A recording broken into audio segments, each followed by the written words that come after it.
Hidden missile! Advancing guard. Foot dive!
All right, so Talking Tokon episode 10.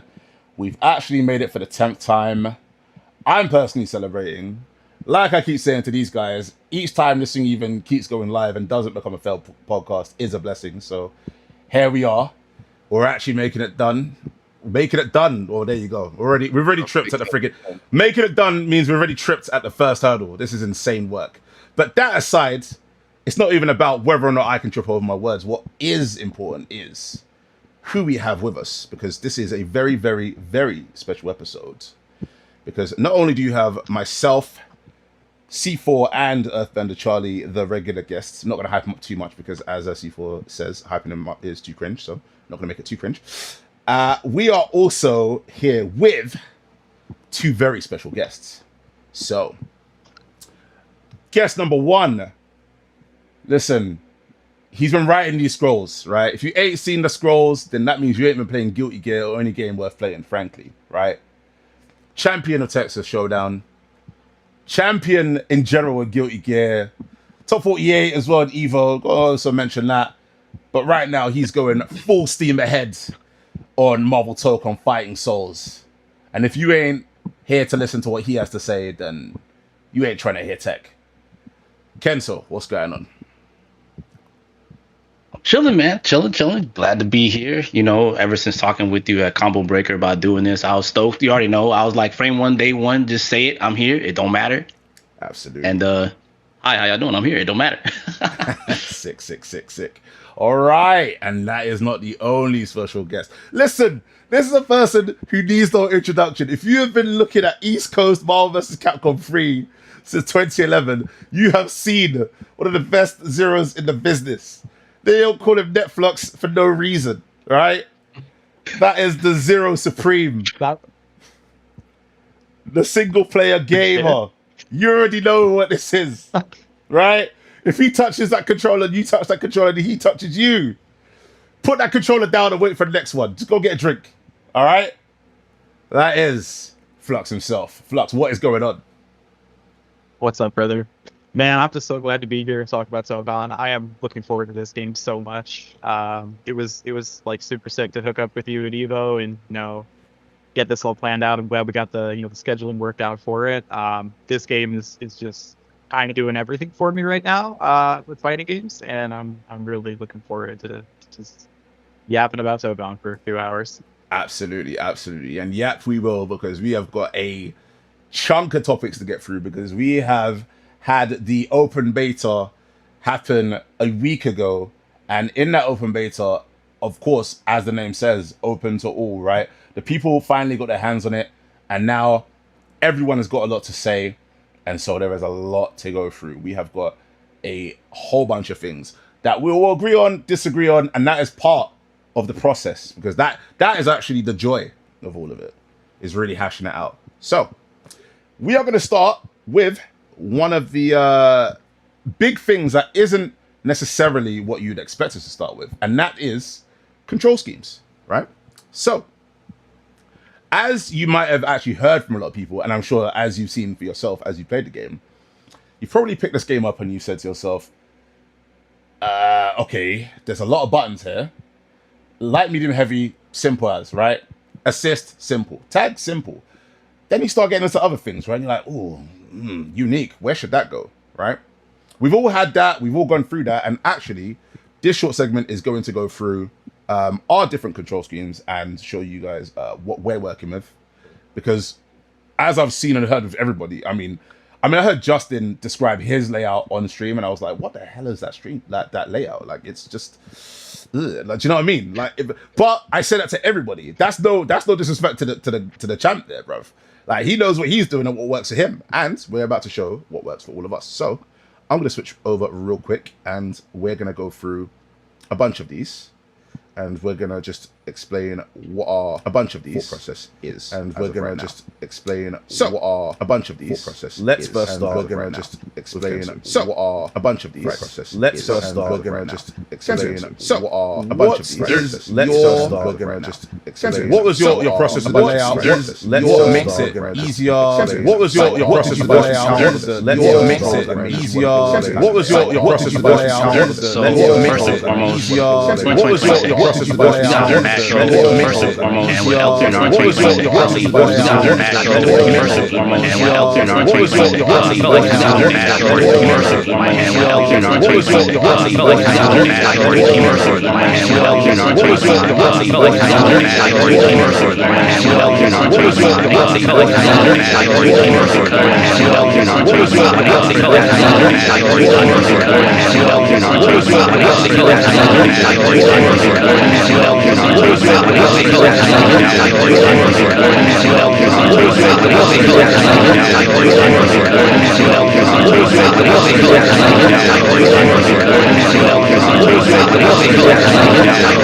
Let's find out. All right, no problem. Was it okay before? And let me just give us 1 second. Just gonna sort that one out real quick. I know what's that course.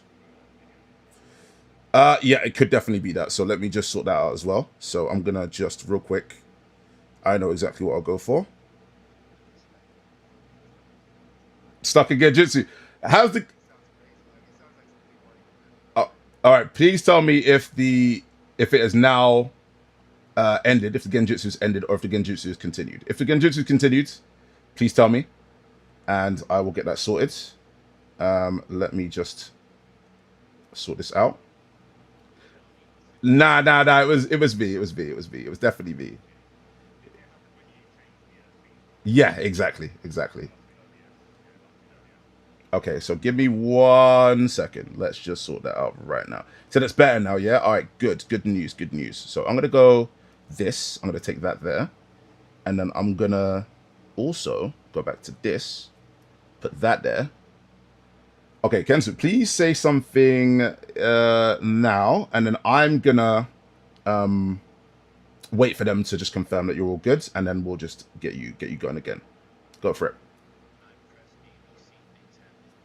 Okay. Well, there you go. New places at ABC. So far, so good, says J-Dog. Shout out to J-Dog as well. Let's see. Are we good? Let's have that there. All right, can you hear? Street click down. All right, can you hear Kensu? Kensu just talked. Can you hear Kensu? Can't hear Kensu. All right.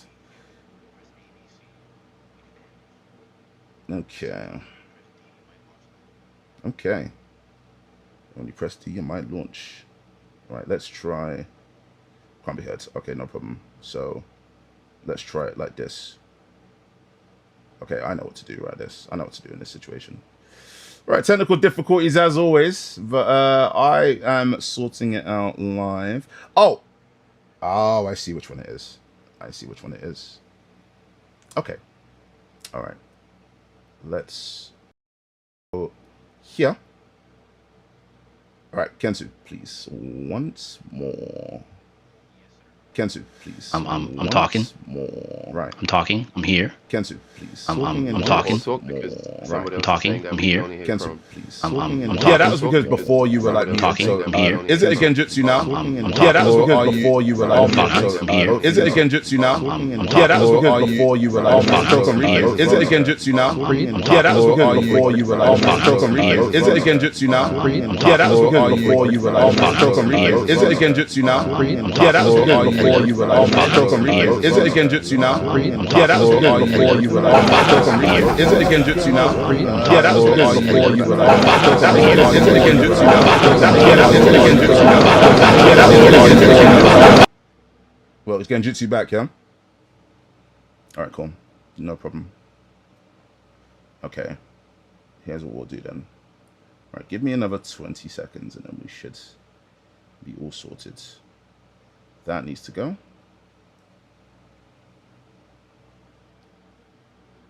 Right. We're just going to do it fresh from there. So we're going to go input capture.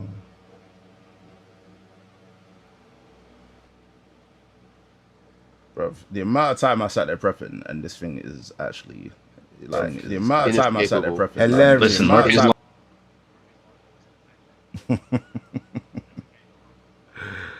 Oh, it's insane. It's insane. It's insane. How is everyone in the chat though, with that said? Hopefully you're all doing well. And you're all enjoying. Well, I mean, no one could be enjoying this time between no Tokon, right? This is just like absolute pain. Oh, okay, I see. This one's actually here as well. So, okay, that needs to go. And then that needs to go as well. There we go. Okay. Okay. If you guys could all just talk. Talking. Talking. Check one. Check. Cool. Now I You think guys here? We're not getting. we should be okay. We gonna be all right.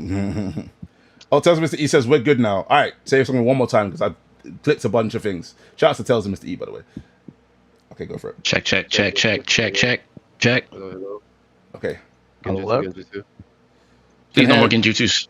All right, cool. Can hear everyone on Discord. No more genjutsu. All right. Awesome. So that short segment went on for 5 minutes longer because we had to sort out some technical issues. But right. Please tell me one more time that you could hear no genjutsu and you heard Kensu as well. I'm getting hello. And once you say yes, then I'll let him go ahead and speak his mind. Okay, we'll give it a little bit of a... Yeah, all right. He says, yeah, all right. So, go right ahead, Kensu. Apologies for that, and apologies for everyone in the chat. Hope you guys are still about. Go for it. All right, you guys. So this button layout was made for gods. Okay. So if you're a god, you're gonna use. No, I'm just kidding. no. But in all seriousness, the goal was to mirror Marvel 3, since I did play Marvel 3 a good amount. Mirror 2XKO, all the Dragon Ball fighters. It's all to mirror that. And because now with new modern fighting games, L3 and R3 is pretty much an important button to use now. Before, back in the day, we couldn't. So, and I love the Vitrix for this because I get to put all my buttons where I want, and I like keeping all my attack buttons on the right hand. And having my dash on my thumb just feels way more comfortable, especially for doing like micro dash and micro movement. Quick skill, I'm sure people are looking at that like, how do you reach that far? You just get used to it. That's all I can say. I was playing Street Fighter 6 very similar to this, so my DI would be right there. On the occasion, I will use was that L2 or the last button? What is it? Yeah, L2. If I look at here's behind me. I use my pinky sometimes to kind of nudge that for other things. So I would have used that for quick assemble, but I'm kind of getting used to using it the way it is, where it's light assist, where you need that to do the reflect. So I know it looks kind of awkward because you have to do this in order to land it, but I'm getting used to the muscle memory. But otherwise, I think it's pretty comfortable for me right now. Okay, sweet. Yeah, that's an interesting process as well. I mean, definitely it's good to hear for a game this new and with what it is that they're kind of asking you to be doing in a game like this. And I know it's obviously doing a bit of like future tripping in terms of like what you might need to be doing as well, right? Like as it starts to like develop. So okay, that's interesting. All right, well, that was Kensu's. Now we're gonna go for Earthbender Charlie. Greetings. So talk to me about your layout. So yeah, I just basically I guess there's not much to say really. Just okay. I guess what is interesting to say is that normally I play fighting games on default buttons all the time. I usually find that the default is fine enough for me. But this This is the first fighting game where I find myself changing my default controller like 3 or 4 times, and then this is the one I landed on. It just felt most comfortable to me. Having like the light, medium, heavy sequence kind of like ascending, going up on my right side, kind of like square, triangle, R1, like a staircase, is just felt cozy. And I'm also, I think I'm missing, I remember in the menu, there was like a button that I just didn't allocate. I can't, like my R2 is just not being used because I just felt like it was a bit bloated. I didn't need to force myself to use the extra button. But yeah, it's I think the only interesting thing to say is that I've never struggled to find a control scheme that comforts me in a fighting game as much as I have with this game. Okay. Amen. Nice. Yeah. Amen. Well put. All right, cool. Right, that's Charlie's. Now we're gonna go for C4. I guess the holdover from playing on pads is I want my buttons to be where I rest my hands. So I've got light, medium, heavy, assist, top row. For some reason, I got really good at my little finger is probably stronger than my thumb at this point. So I think in this game, it's going to be important to jump and call assist at the same time. So the assist looks like it's in a weird place, but for my resting hand on a hitbox, I can plink, jump, or double jump into assist so I can get the non-assemble assist in combos. To me, that's optimal. I'm playing on hitbox, I might as well, play with the system instead of against it. So yeah, and literally everything else kind of just went where there was empty buttons. I think the only button I might change is quick skill, because I think having the ability to do a super without directions might be pretty important. But that might be me trying to relive my MBCI days, where having a invincible hyper or super was important. I'm not too sure about in this game, but yeah, I've got heavy above my quick, so I can press both buttons with one finger. I see. So yeah, try and be optimal. It might not be the case, but yeah, just think wherever my hands are resting, those buttons are pretty important. So I put the most important buttons where my fingers are going to rest. Okay. All right, noted. I've noticed that everyone seems to have like a quick dash macro. I'm clearly doing something wrong. I'm just fucking raw dogging, double tap, forward, back for the dash. You know what I mean? But I don't rate myself. Actually, I'll miss those core circles. I guess because I'm not playing because I play Miss Marvel and she's like one of the only people that don't have a instant air dash or any air dash. So maybe that's not as necessary for that kind of character. To be fair, this whole quick skill with heavy concept was because I don't know if anyone else has one, but I'm 99% sure Wolverine's air super is invincible. So when you do jump in, someone does 2H and you block it, and the whole kind of Dragon Ball thing is that you just buffer in a special. If there's a gap in there, I can just get super out, and I don't have to guess quarter circle which direction. I'm just gonna block 2H, mash super.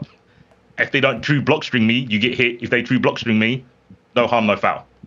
Okay. So I only did this because of Wolverine, because I don't think anyone else on my team has an air super. So okay, that's interesting. Yeah, I mean, I think it makes a lot of sense. I think you're probably right in that regard, actually, in terms of the process. And I've just realized, actually, give me a second. I need to add another layout because I need to add Flux's layout. I'll just end with mine. So what we'll do is I'll just add Flux's layout right here.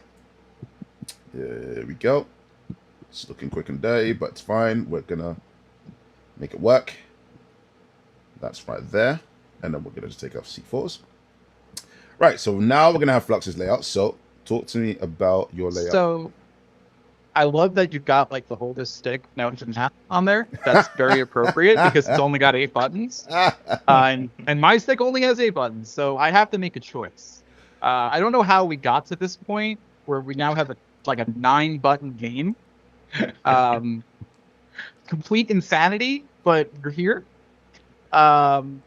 It's very simple for me getting the base setup going. LMH across the top, that's standard. That's always going to be just how it is. And then the deciding point, I guess, between assist and unique was really I wanted unique to be like in my mind, kind of from the jump of this game. I was always thinking about uniques as if they were tribes in baseball, right? It's the same type of thing. The character's unique function that they're doing. They have like a bunch of different versions of it. You use them sort of as specials, sort of as normals, depending on the character. Mhm. So it felt natural to put it on Blazeman's drive button, which is on my thumb. And then I'm going to want look, man, I play Zero May Cry for like 15 minutes or something. I'm not going to call anything but jam session ever. So my jam session button has to be assist. It just has to be. I can't be taught new tricks in. That time has come. I'm calling assist step. And then from there, it was a question of is tagging going to be more important? Is quick assemble going to be more important? Is quick skill? All 3 of those things I think are pretty. Tagging definitely feels like it is the most necessary right now. You do it a lot. You do it all the time in neutral, all the time in offense. I threw that on Farmhouse. Felt very natural playing with it. Felt it feels good. Then I have to decide between the macros, right? I've only got the one button. That is just a flaw. I should probably mod the stick to have another button. But I chose to go with quick assemble. I feel like being able to hit a gap in someone's block starting with quick assemble or hit the cross of protection on an active switch mix-up with it is very, very important to not have to do light plus assist. I would take that over quick skill, just because you have more access to the meter more often. I do think quick skill can do the same thing, kind of like what C4 was saying, where you could target those in super instead, right? It's just you have to choose one of the other for me, because I don't have the other one. That might not be how it is long term, but for now I'm going quick assemble, and I may move away from that as as I play more, as I feel what's important. But for now, I'm playing that. Okay. All right. No, I'm still not on the jam session button, to be honest. I respect it so much. You know who you are. You know it is. It's like, I am what I am. Look, man. I am who I am. I just need to accept it. Thank God this game only has one assist button. I know what happens when I switch my team order and jam session goes to assist 2, and all of a sudden I know how to call assist in first base. But I don't need to worry about it in this game. I don't need to worry about that, so I'm good. All right. Fair enough. All right. So that was Flux. Now I'm going to go for my layout. Now, my layout... Okay. I mean, first of all, a little bit of backstory on even the way that the buttons themselves are, right? A good friend of mine actually saw my layout. This was back in 2012 or something like that. And so I've got light, medium, and heavy in that sort of... It's almost like a Marvel 2-esque way, but it's not, right? I didn't actually play Marvel 2 on a stick. I played Marvel 2 on a pad, and I never played it competitively. But I sort of just dropped my hands on the stick, and I said, here's what's comfortable. I'm going with that. He was like, if you go to an arcade, you're not going to be able to use that. Just use default layout. I was like, nah, this is comfortable. He goes, listen, I'll pay you to change it. I was like, well, how much are we talking? I want to say no to money, you know what I mean? But it didn't actually happen in the end. But I basically had that light, medium, heavy basically forever. I had it in TVC, I had it in Marvel 3, and I've now got it again, right? For the unique, that seemed like it made the most sense to me in the sense of how often, at least ostensibly, how often I was going to be pressing that button with the characters I was currently using, right? Assist felt like, well, I'm going to be using assist a lot. That's going to be on my pinky. I'm going to be able to hit it multiple times. Now, tag as well. Tag, I'm going to be hitting it, but I'm not going to be hitting it as frequently. Now, the issue that I kind of ran into, actually, this was after, to be honest, I got absolutely battered by C4 in the beta sessions, yeah. But this was at the time I was playing like Penny on Point. I was playing Danger on Point. I was complaining I didn't have a point character. I'm sure we'll get into all of that very soon. And I was like, you know what, Beta 1, let me just go back to Storm, right? And going back to Storm actually made me realize that with her, you want to even be like plinking wind into dash, right? Dash for me is light and medium. Now, if you see where that layout is, my like ring finger would be hitting unique. Now, from my ring finger to hit unique and then to plate that into light and medium is not not only is it not intuitive, it's just not comfortable. And now it's gotten to the point where this is probably going to change in some kind of way. I don't know where you is going to land, but I think because of the way that I currently play with every other character, it felt fine. But as soon as I was like in a lab with Storm and I was like, oh, I could plink wind into air dash and I could full screen box dash, right? I could coordinate assist and even cross shot from full screen or punish you your zoning from full screen, right? But to do that is not comfortable at all. And I also have 8 buttons, right? Shout outs to Tales of Mr. E in the chat. Actually did a mod on an old stick of mine. Did a fantastic job. Actually just banged it out in like a matter of hours. It was insane. I thought it was just gonna come back in a week, but literally just drilled it and it was all done, right? Didn't have the heart to be like, you know what, can I get some more buttons? But because I think really I should kind of be comfortable with 8 as much as I can, because let's say, I don't know, my stick stops working and I need to use another stick. If you really make this thing completely bespoke, you're gonna be fucked. Like if your stick stops working and you want to pour another stick, or you're just not in this situation where you have your stick, you can't play the game. So I'm trying to like sort of utilize the 8 buttons best I can and not go too far. But I really want to go like further because quick skill has to stay as far as I'm concerned if Dragon Punch inputs stay the way that they are, because DP inputs in this game, as everyone knows, are extremely precise. And yeah, you get what, a 10% reduction in damage. But to me, if you get a 10% reduction in damage, but you keep all the properties of the DP, then you know what you need to press. You need to press quick skill. And also, can I ask a question about your layout? Go ahead, yeah, please. Oh wait, no, sorry. The screen is paused on Flux's layout, so I'm seeing quick dash on the 4th top button. I'm thinking, bro, how's your finger teleporting to that side of the controller? But it's not Chrome. I thought it was Chrome. Never mind. Okay. You know the meme with the brother. When I saw his layout, I went through my head. That is what's that, brother? That is a crazy layout. I mean, listen, I would never try and defend this layout, but yeah, bro. How are you quick dashing? What teleportation device are you using on your hand, bro? What, to quick dash? Quick dash is largely minor because I can just tap that. And like the thing is in this game, like they're not allowing you to buff a quick dash into buttons anyway. So there's like there's a large frame like difference between quick dashing and then being able to press anything. So it's just more than enough time for me to just go and tap it. Failing that, I can just tap light and medium. It's not the best. I was never. This is a pad layout, by the way. Yeah. It's actually a pad layout. I don't know. Just play on pad. You're laughing. We need to call this layout the My Hero Academy, bro. Because I'm just seeing M8A at the top, the fucking Deku Midoriya control scheme, bro. He's got the four face buttons on the pad as light, medium, heavy. You just play on pad, bro. I've never heard this much slander. Yeah, I've never heard this much slander for like a controller out of my life. Listen, the plot twist at the end is that like I've got a secret macro in there. If I press all 8 buttons, like I just, you know what I mean, I get a secret macro or something. That's the plot twist. Like, go on.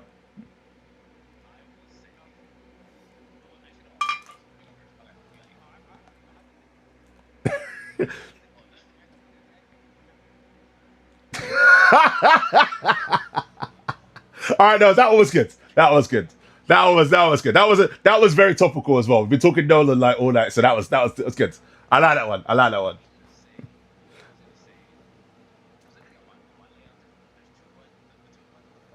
Mm-hmm.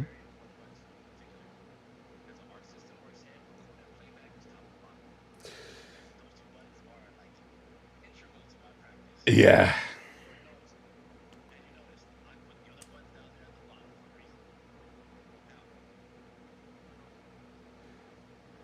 only Crow could be heard again. Not like this. Nah, listen, you don't have to say the jokes again. All right, you should be. My Listen, you don't have to say the jokes again. No. That one. That one. Listen, you don't have to say the jokes. No. That one. Listen, you don't have to say the jokes. No.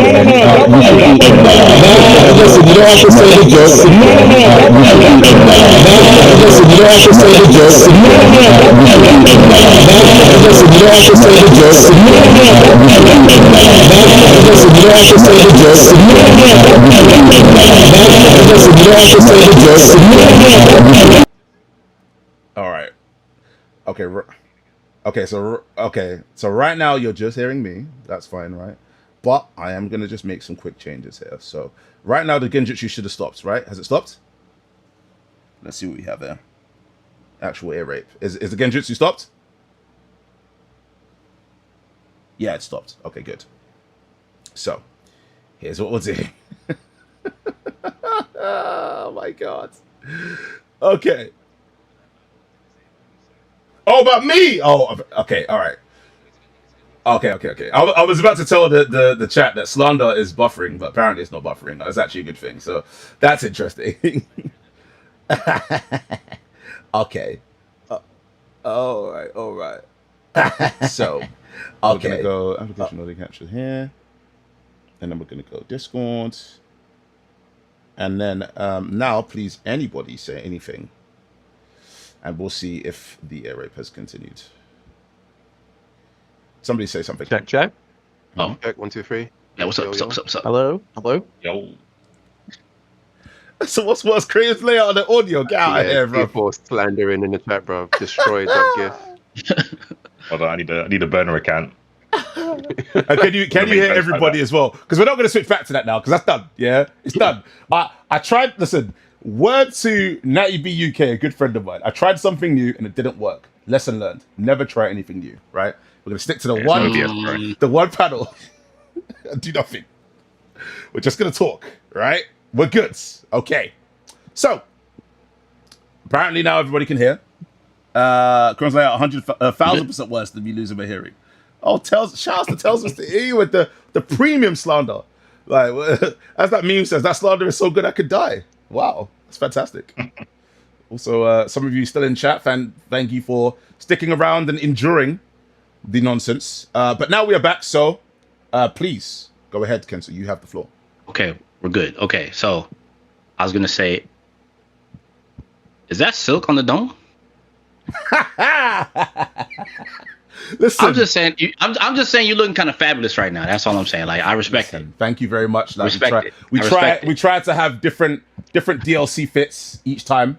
So let's go. You know what I mean? So this one, obviously, you got the reds with the kind of cream as well. You got the cream and the red on the you know, and then you also got the reds with the do-rag too. Okay. Right? Okay. So I try to go like color combinations. You know what I'm saying? Like normally I go all green.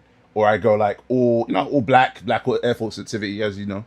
But yeah, I try and make it work each time. Something new, something fresh, you know. Now I have a question. Does that costume come with the deluxe, or do I have to get the ultimate version? Let's go. Hey, Flux is back in it again. You didn't hear the last one, you heard this one. He's back in the building. I respect it. Listen, unfortunately, inflation, cost the cost of producing things has gone up. So Ultimate Edition, unfortunately, right? You can't get it with the regular. Understandable. -99. Fair. So the other thing I was gonna say was, I feel for you 8-button guys. Listen, I had to get with the times. I feel you. I tried. Trust me, I tried real hard to stick with 8-button layout. Street Fighter 6. If there's anything Street Fighter 6 taught me, those extra macros are mad important, because like button priority and stuff like that is pretty important in that game. And like Chrome said, like DP inputs in Tokon is like, yo, me and Justin were talking. It was like, yo, do you know, is it just me? I'm like, nah, it's me too. It's like, why does this game make us feel like we can't do DPs? Like, why do, like, we've been playing fighting games forever. You tell us we can't hit a DP in motion? Like, what's going on? 100%. So quick skill button. They're very sensitive, and the buffer for them is really not too long. You have to end in the corner. You have to end in the corner. Anywhere but the corner it won't go. I mean, also, people are bad at doing DPs now. Let's be real. Agree. Like, you don't have to do DPs all that much. I'm not saying you're bad at doing DPs. I am. No, for sure. The common person is not good at doing DPs anymore. You're not doing That's that true. much. Like, they've taken them out of a lot of games. Right, I am Important terrible at to doing do them like now. that. Nah, I'm terrible at doing them now. And the thing is, right, is that do you know what? I heard Cloud say it best, right? For like 25 years, they told us we didn't have to do DPs anymore. Now all of a sudden they're saying we have to do them. How does that make sense? We'll get used to it, I'm See, sure. But you know, I'm okay with DP input. I think if they change it to 2-2, I'm cool with that. Now, granted, I know how some people feel about that, but like Chun-Li in Street Fighter 6 is perfect example where you can't hit 1 or 3 as long as it's a clean 2-2. I'm cool with that. But like 6-2-3 is like, come on, bro. Like, been playing fighting games how long? You mean to tell me I can't do a DP? Like, it's insane. Yeah, I'd be fine as Right. long as they let you do 6-2-2 or you know 6-2-6 is okay. Or I'm cool with that, ending too. in 6 is fine. Yeah, either way is fine. I do think that it does need to be looked at. It is a little bit too strict. I was doing like magic combos, and I'm like, am I doing this since we're in a tournament? Like, or am I taking -10? Like, I can probably take -10. That's not so bad. And what One was thing blowing me is that you're on stick. So I'm thinking to myself, you're having a trouble on stick. That's insane. Yes. I feel like doing DPs on stick is like free. Decided, yeah, it's free. I decided in the end that like it is fine. Like, I can definitely do it. I just practice a little bit. Okay. But I like for leaderless, it's that. That sucks. I played on leaderless a little bit, so like I know the feel of it. But having to end on 3, that sucks for sure. For this player. Listen, Wolfie said force the Marvel SF players to listen to it. Nice numpad talk. I like it. Look at you. Look at you. One thing that I go for it. kind of felt, I'm not 100% sure, I'll have to test it when the game comes out, is it feels that the game tries to find the clean input. So if you go for a DP, right, it felt like when I plinked 3 into the button, I always got the DP. But if there was too much of a gap between 3 and the button, it felt like the game just went, nah, you didn't want that 3. You actually just wanted quarter circle. And it gave me quarter circle. But every time I plinked the diagonal with the button, it gave me DP. Every time. I don't know if I think it's just trying to handhold. I actually think it's the opposite to being strict. I think it's trying to go, this is what you meant. It's rollback. It's literally rollback in your inputs to go, this is what you wanted. I'm gonna give it to you. That's how it felt, but I could be wrong. I have to test it more. But yeah, with Wolverine, there were so many times I got the fireball when I wanted DP. And yeah, the only way I could get it consistent is if I plinked down, forward, and the button. I couldn't get it consistent at all. So shouts to you for getting it consistent. Because bro, I've never needed to do a DP. I play flash kick characters. I want a charge character, and I don't have it. But, I've been grinding out. Do you know what? Like, do you know what? There was actually something that just quickly as well that Bum had said recently. Shout out to Bum. That was after he played the beta, right? And he said something about there's not everyone has the same inputs. The game should have more unique inputs. And at first, I was like, I don't really see why it's necessary. But as you talk about charge characters and other unique inputs like that, it's like, will they be adding those? Because they should, right? Because that's a whole other sort of like subset of moves that they would be getting us out of. Say again? I don't think they can because like I don't think they can do that because the foundation of the game is that all of the characters that you pick have the same inputs. Like you can have a character that has the same plus more, but I don't think any characters will have unique inputs in place of the original foundation between all the characters. It wouldn't. I kind of agree. That would be weird, yeah. My question is if you had charge inputs, let's say, how would Rick still not Shen? Can you dash a flash kick? I feel like you should not be able to do that. Oh, I mean, yeah. That was kind of cheap. I've never done dash flash kick with a dash macro. I was doing it in Rev with Leo. So I'm just used to doing 6-6. That's why I don't have a dash macro. I've just never needed to do one. I've done 6-6 for so long. I just got used to it. I guess it depends how lenient it is. I would assume I could. But well, I'll add this caveat to it is that like there's no DPs in the game they're all upper body. They're not full invul. Yeah. So it would be okay, to be honest, with the flash kick motion, but the quick seal button just eliminates that. You know what I mean? It's kind of like having like it's basically a 6P. You know what I mean? So it's like yeah, it would be a case of could I do it? Would it be worth doing with the quick button? It would be a case of like how long do I have to practice to do this? And should I just get rid of the extra 10% damage and just go for the quick skill? I don't know. Even if we were to take it away, flash kick and like look at Sonic Boom, being able to dash Sonic Boom is way crazy, right? That like I think we would all agree. We would all agree that in any world, you're not those moves you're not supposed to be able to. Yep. So I like having a character like that in Tokon would probably violate per card. I agree. I'm sad because that was the best thing to do with Leo. Dash S boom, and I can't do it with Wolverine, but it's for the greater good. It is for the greater good. You shouldn't be able to do that. It's for the greater good. Yeah, doing a dash fireball that's got no recovery, yeah, it's probably kind of toxic. You shouldn't be allowed to do that. So yeah, sometimes things that we love have to die. It's just the way it is, man. But why can't I have all of my things be good at all times? Right? Why not? Why not both? I mean, I've still got the SOCD. They've not talked or touched or done anything with that, so I'm happy with that. I want my easy super jumps. I want to hold down, tap up, and get a super jump every time. I've still got that, so I won't complain. All right, fair enough. Well, speaking of things having to die, am I the only one that despises the down inputs and wish that they were just not in the game? Like I do not like them at all. Not because they're hard to do. I just don't think I don't get the same satisfaction doing down inputs that I get from doing motion inputs, and it just feels like a black sheep of the control scheme. You just got like 3 motions and then random downs. I think most people don't like 2-2s. I actually found it harder to do 2-2 than DP. I might self-report here or make execution. I actually with Wolverine, for some reason, doing 2-2 light, the move where he smashes down, I messed that up more than the DP thing. Honestly, C4, you know the irony here is, I look at Flux. I know Flux was doing freaking DP loops for freaking Zero. I'm thinking about myself. I'm doing manual jump installs with Chip, and I'm thinking to myself, how is it that you hitting down? Is 2-2 your freaking kryptonite, bro? Like let's talk about it. Like what's going on? I've never. The only time I did 2-2 in any game was MVCI Hawkeye Scatshot. That's the only time I've ever had to do 2-2. I can hold 2 because I'm a charge player. I can hold 2, but pressing 2-2, apparently the game said... My man is dyslexic when it comes to 2-2 inputs. What are you talking? I've never heard I'm that not in even my on life. stick. I can't say I got like 2-3 or anything like that. It's literally a button, and I messed it up more than I did the DP. So yeah, I never claimed to be an execution head. Like I respect it. I respect it. Skill issue I for sure. got put onto 2-2 inputs.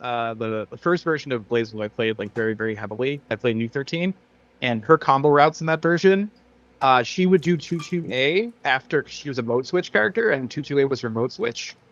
And she would do in 1B and B, she would do 2-2A like probably 15 times, which is like you're gonna get pretty good at doing the input. Like you're gonna get good at slamming 2-2. That being said, yeah, if it's something you haven't done a lot, it is awkward. It requires just a different input than you have to do any other like input. You don't double tap like a direction like that unless you dash. And usually in a game like this, a speed like this, we're not double tapping either direction, right? Just do button dashing at the turn. So I can definitely see that. Thank God, Quicksilver exists, so you can just slam down. That works. It's true. I mean, look, I was loving 2-2 because Dangerous DP is EX2-2. Yep. Which is insane. Yep. That is amazing. Listen, it's EX. You need meter for it. It's balanced. Don't worry about it. No. Let's not begin. Okay. Let's not begin on that. I wonder what the thought process was to make some DPs 2-2 and other DPs 6-2. Yeah, I'm not too sure myself, to be honest. Because the thing is, as well, maybe they just thought maybe some things won't seem intuitive, like because her DP motion is drill. So it's like if you make drill down, does that really make sense? Like maybe it doesn't make intuitive sense to do so. Oh, so they matched the move to the input. I'm sort of trying to think that because, like, the same thing. Her, Penny's DP input is her pendulum web, right? That's not a dragon punch. Like, there's no like upper body invincibility anyway. It's a 30 frame startup move. Like, it's a very slow move, but it does deal with people in the air, right? So it does sort of behave in that sort of sense of, oh, if you're jumping in on me and that thing's active, it will do something. It doesn't even have any invincibility, by the way. But I'm not going to get on that move too tough because, like, you know, the move is really good. It's just really slow. So I mean, Arxus in Dragon Ball, SSJ Vegeta's DP was quarter circle back. So I guess they just what? Yeah. I would love to know the thought process and the logic. For- Fucking Miss Oh, Marvel's it was! command grab is the DP, which Oh, is yeah. wild to me. Oh yeah, you were saying that before. Sorry, Dangerous? Charlie. Yeah, go ahead. Yeah, for dangerous DP, I do understand the vision. I do understand why they put on 2-2, and I don't think it's like a this because it does make the DP better, right? Like you can't cross it up MS the input. Mhm. And also, I don't know if you guys are familiar, but that DP hits like 360 degrees. It hits everything. Yep. It is a massive hitbox. She needs it. But I think maybe. I think the reason that they didn't put that on TP has to do with the follow-ups from telling. Because think about it, if you have to do a DP input and then hold a direction after doing a DP input in this game where you have to hit a corner, True. how are you doing that? True. Since she needs to be able to pick which bit she's doing to. So it kind of has to be 2-2. It can't really be anything else. Do you know what? That is a very, very good point, because even when I was grinding out the combo day on the first day of the beta, and I was really like, even the down and then holding the direction and then cancelling that into like Psycho Crusher, I was like, oh, that's like a dense amount of inputs in a short space of time, actually. So you're right. If you were to do the DP input and then hold the direction and then do a input afterwards, that would be just too much. So I actually agree with you. That's a very, very good point. So yeah, it's a rough one. It's a rough one. It's definitely like the sheer density of the game, like the fact that they've just gone for this sandbox approach means that they are just going for so many different things, and as a result of that, like they're really coming up against the wall, right, in terms of capacity, in terms of critical mass, of like how far you can take this thing. So fair enough, man. I do want to say that I do agree with Bum though, like, because I saw that tweet as well about his proposed fixes or what he feels about the game, and I do think that, and I said it in my video, I do think that it would have been, I would have at least liked to have played a build where the 4 different inputs per character were more unique. Like rather than just homogenizing it across the board, I would have liked to have seen maybe 2 characters share an input and these 2 other characters don't share an input, and maybe this character has a half circle back, maybe this other character has a 360 motion. Like I think I would have been curious to see or to feel how that version of the game would have played, because it feels like they were very scared to do that, because in their minds having all characters share inputs is more casual, more newbie friendly. I'm pretty sure that's probably what their thought process was. Shoot, it's more washed up old veterans friendly as well, bro. I'm happy they didn't do that in some kind of cases. Like obviously, I like I said before, I am sort of missing the fact that they aren't doing certain inputs in this game. But as you guys have said, I mean, if you have quick skill in this game, like you can't be using quick skill to just be bypassing that. Then you put those inputs in the game, and it's like, are people going to bother with the extra 10%? They're not going to. They're just going to hit quick skill and they're going to bypass the system.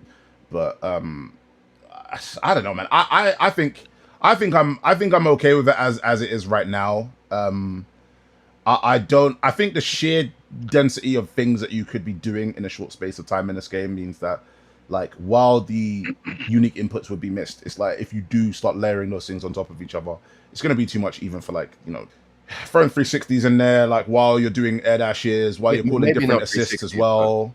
Like while you're doing different assists as well, because even if you imagine, like, sort of even linking assist and direction right into like a different input, and let's say they've got something unique like danger, where after a teleport, like, or after that input you have to input something else, it's like you start layering those too much, and like, yeah, it would get a bit nasty, especially if you know, with how the input sort of registration is in this game. Like it's I don't know. I'm not saying like it could never really work. I'm just saying I could see why they went for what they went for and why it was probably deemed like maybe not a great idea in this game, you know. But yeah, Disagree, but no worries. I hear it. Well, here's something that no one can disagree with. What is your team and why? Wait, My team? Yes. Just Miss Marvel, and the other three I'm still not sure on because I'm just focusing on her. I mean, I played around with Miss Marvel and Wolverine because I felt that Wolverine would be quite easy to pick up, but like I'm still getting over or trying to get used to the like even just simple things like the move speed and like how the weight of the character feels to pilot them that's like takes me a long time to get used to. So that's the why I haven't even figured out the rest of the three. It's like I'm still trying to figure out how to pilot even a second character, let alone mastering Miss Marvel. So just Cool. my team is Miss Marvel and 3 NPCs that have not been decided yet. Miss Marvel and her loyal subjects, whoever they may be. Yes. Cool. All right. Well, Flux, what is your team as of right now? Right now, I'm running out of magic on point. I'm going to do Spider-Man second. I really like his shooter assist. I think it has a lot of durability. It's like very good for battle fights. And kind of the whole goal there is to make someone block magic and get Spider-Man in to mix it. Right? Spider-Man's solo mix is just very good for stuff. Open them up, hit them, break the wall, get my characters, let Danger on it. And I've got Danger third. I like the DP assist a lot. I think it's very strong. Slept on. I don't think a lot of people are using it. I think most people that were playing her were putting her second or putting her fourth. But I think her DP is very good. It's like top class. It has a nice thing where if you defensively call a DP and the opponent crosses you up, it will hit them cross up. Because of how big the hitbox is. It's 360 hitbox. And then I've got Magneto in the last slot. Not really playing Magneto. Right now, I'm mostly just using him for the assist. The assist is basic. It's like topping class assist. Pulls out of the corner. Billion years of blocks on. Just very, very strong. Easy to set up like Little Filth with Man of Magic. Yeah, so that's where I'm at. Magic Spider-Man Danger Grenade. All right, cool. All right, sweet. So let's go with Kensu. Kensu, what is your team currently and why? Queens of Wakanda and the best friends supervillains. So my point is Black Panther. I didn't think I was gonna like this character as much as I did because it's funny. Because remember when we were standing around at Combo Breaker and it was me, you, and Sejan talking, and Sejan was like, "So, you gonna play Black Panther?" And I'm like, "Yes, I'm the speedster guy. I know." And I was like, "I'm really interested in Danger," but I put a lot of time into Danger and just like, I wasn't feeling the hover dash at first. The hover dash change really put me off. It doesn't mean she's bad, because don't get me wrong. The footage LK had, trust you me, I was eyeballing you, Flux. I was like, okay, he's got it down with this character right now. He's like, I saw what you were doing, and I was like, okay, hopefully when I get my chance to play this beta, she'll be just as good as that. Because you were essentially my foundation. True shit. You were. But when I saw the hover dash change, I was like, all right, I'm good. So I took my speedster prowess and clearly put it on Black Panther and was like, yeah, I found my Chip Xanath, so I'm good here. And everyone knows me as the biggest Dr. Doom fanboy on the planet. I like this combination because I get to change the tempo at any time. And the way Doom got adjusted, Doom's a good point character now. Previous betas, Doom was like, I'm in the game, I'm good, I can do some things. But like the adjustment to the dash, the overall speed of the game, his buttons feel better, his special moves feel better. It's like the aegis for counter zoning is perfect. I love it. And it really helps with allowing Panther to get in. Even though Panther's movement is already sick enough to get around a lot of the beams in the game, having Doom be able to put an Aegis on the screen that she can move behind and like, what are you gonna do, throw something at me? I'm gonna chuck these spears at you with this reflector. You're crazy. But that aside, I really like that as an opener. Magneto in the middle, I think Magneto's assists are all amazing, first off, just being real. But I like the anti-air assist because it works really well for Panther's speed. And the coverage that I get with Doom with the Aegis means like jump where I get to put up a free Aegis. You can't jump at me, right? Now, granted, additionally, I want to throw this out here real quick. I had a lot of trouble with Panther versus Spider-Man, but when I swapped to Doom on point to fight that, I found a lot more success because you can't web zip at him. You have to fight him a little differently. So I like how he can kind of control neutral.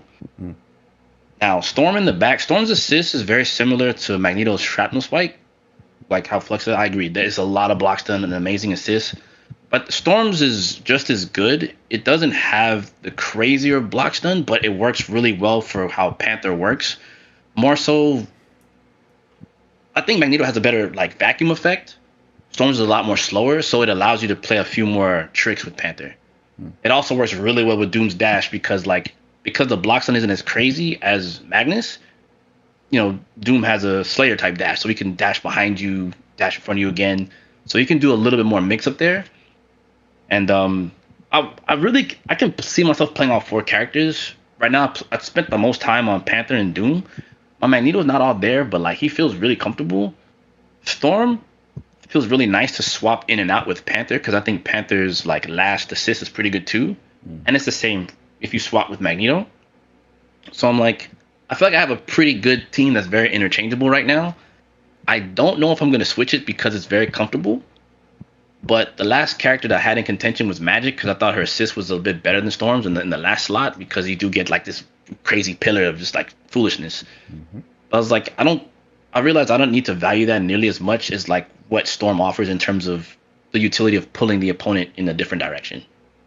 So being able to someone doing all the flight, chuck the spears or Wakanda for you, dog, get down, So I get to do a lot of unique stuff with Storm with the other 3 characters. So I don't know. It's a very cool team to me. It's very, very interchangeable. Okay. So I think I might stick with it on launch. Nice. I like it. Nice and in depth as well. C4, talk to me. I've got one question actually before I say my team. Fire away. I don't know if Flux knows the answer. Do you know if Spider Sense is 1 frame? First frame startup? Yeah. I don't know, actually. I've never tested it to see if it's exactly first frame. It wouldn't surprise me if it is. If it is, Ghost Rider's definitely gone. He might go anyway. The reason I got Ghost Rider is because Wolverine has absurd block stun. When you get Berserk and then you do the unique out Berserk, he does all 3 hits, and they were like, I think the low one was like 80 frames of block stun.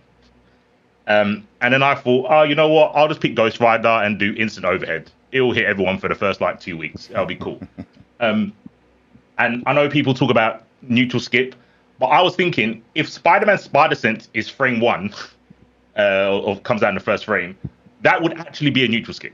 Just doing EX Spider Sense and you're instantly behind your opponent and they can't do anything about it. And it also goes into the situation of if there's a gap. Flux was talking about using the assemble, the orange smash. I was talking about super. I was like, I could just look around and get out. I want that. I think the ability to get out of situations without having to spend assembly is really good. And he also benefits from Wolverine's block stun, and he can true string into web drag for some reason. I don't know who thought that was a good idea. And then you get a drag tag, neutral jump left right. So. Ghost Rider might. I like Ghost Rider's vertical assist.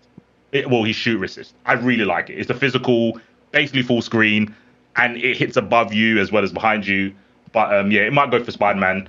Loki and Hulk. Hulk, I saw rock stun assist from the footage. You see him use his unique, and he just swings the rock at you. I'm like, deep down, I'm a Dragon Ball player. I like block stun. It's got to be good at some level. Loki, I'm playing out of obligation because I said it would be cool if Loki was in the game. He's probably not going to manipulate time. That's what I wanted him to do. But I said I wanted him. He's in the game. I feel like I'm obliged to play him. If he's bad, sucks to be me, I guess. But yeah. What's the minimum term you're gonna play Loki before you hang it up? If you're just like this The character's minimum term. I'm Yeah. crying. Um, no, the I contract. will. You signed He it in said, "What's blood. your bid?" He said, "What's your bid, son?" Yo. I will play him until I get one of my characters, like Silver Surfer. That's probably not gonna happen. Ronan, that's not gonna happen. Venom, probably not gonna happen as well. Agent Venom, probably. Yeah, like Yeah. there is, other than Hulk, there's no like Marvel character I like in the game. Honestly, there's no Hawkeye. Like they're all characters I really want in the game. Loki is the closest thing. He's a god. He's from Asgard. He's kind of cool, whatever. So yeah, until one of my characters come in the game, I'm playing Loki. If I'm gonna struggle bus and he's bad, I might get popular because I find some success with him. I'll take that. To be honest, depending on how bad he is, he might swap places with Hulk. If he's really, really bad, I'll just put him in the back of the line and not have to rely on him. All right. Well, yeah. So probably until season 2, I'm guessing. Somewhere halfway through, Bro, or I maybe don't think into I'm the getting any of the characters I like. All my characters are so like, I like Black Bolt, bro, and no one likes him. Oh, so Black Bolt. I might be lifing this character. I might be lifing Loki. I don't know. Blackagon Voltigor? Matt said the government as well. He's the goat. I've had dreams about his mechanics. Like he will talk to you. That'll be the projectile. If you jump, it bounces off the wall because it's sound. Bro, I want that character in the game. But it'd be sick. Yeah, I think it's human race. I think now that I think with the advent of Danger and fucking Phoenix Cyclops, I think a lot of things are possible now. Wow, Charlie the hater. Charlie normally is like, give it up. This ain't happen. He does the Western, give it up. Like you get that character. Give it up. No, I mean prior to Danger and Phoenix Cyclops and even Green Goblin and Carnage, like I think with those, there's certain characters in this game where it feels like they're taking a look at the bingo book of characters, right? They're not. They're being a bit brave with it, so you might get your dream. I'm doing the Hawkeye. Don't give me hope, bro. Like the Inhuman racism is so real, bro. Like people really don't like Inhumans. Like, yeah, wait. Hear me out. Will you take the alternative? What's the alternative to Black Bolt? No, I'm saying Hawkeye specifically. Oh, yeah. If Hawkeye drops in the game, peace out, Loki. Nah. That's Kate Bishop. Yeah. That's the alternative. I'll take Kate. Yeah, 100%. Okay. Yeah, I'll take Kate. Look, listen. I'm gonna say it. I prefer Kate than Clint. I'd prefer it. I prefer Ronan than both, but okay. All right. That's the handshake emoji. I just need to give him Ronan is a wild pull though. Like if they put Ronan in the game, that's crazy. That would be sick. It would be. It's Arxis. I wouldn't put it past him. Listen, if you're giving me a katana for up close and then the bow and arrow for afar, and you're giving me the all the multi-purpose arrows, like the whole armory, give me that. But he's also a human that everyone kind of trolls, so I'm not holding out, but I think it will happen. I think the thing is you've not really had. I mean, look, you've had Danger, right? You've had Iron Man and Penny Parker. Those are effectively like your zoner characters, your long range characters, right? Penny isn't even necessarily that. It's just that I locally think she's one of the best zoners in the entire game, but I think that's like a consequence of the system as well as like one of her moves, right? Danger, you can tell again they've sort of tried to go for both, but now they're trying to morph her slightly.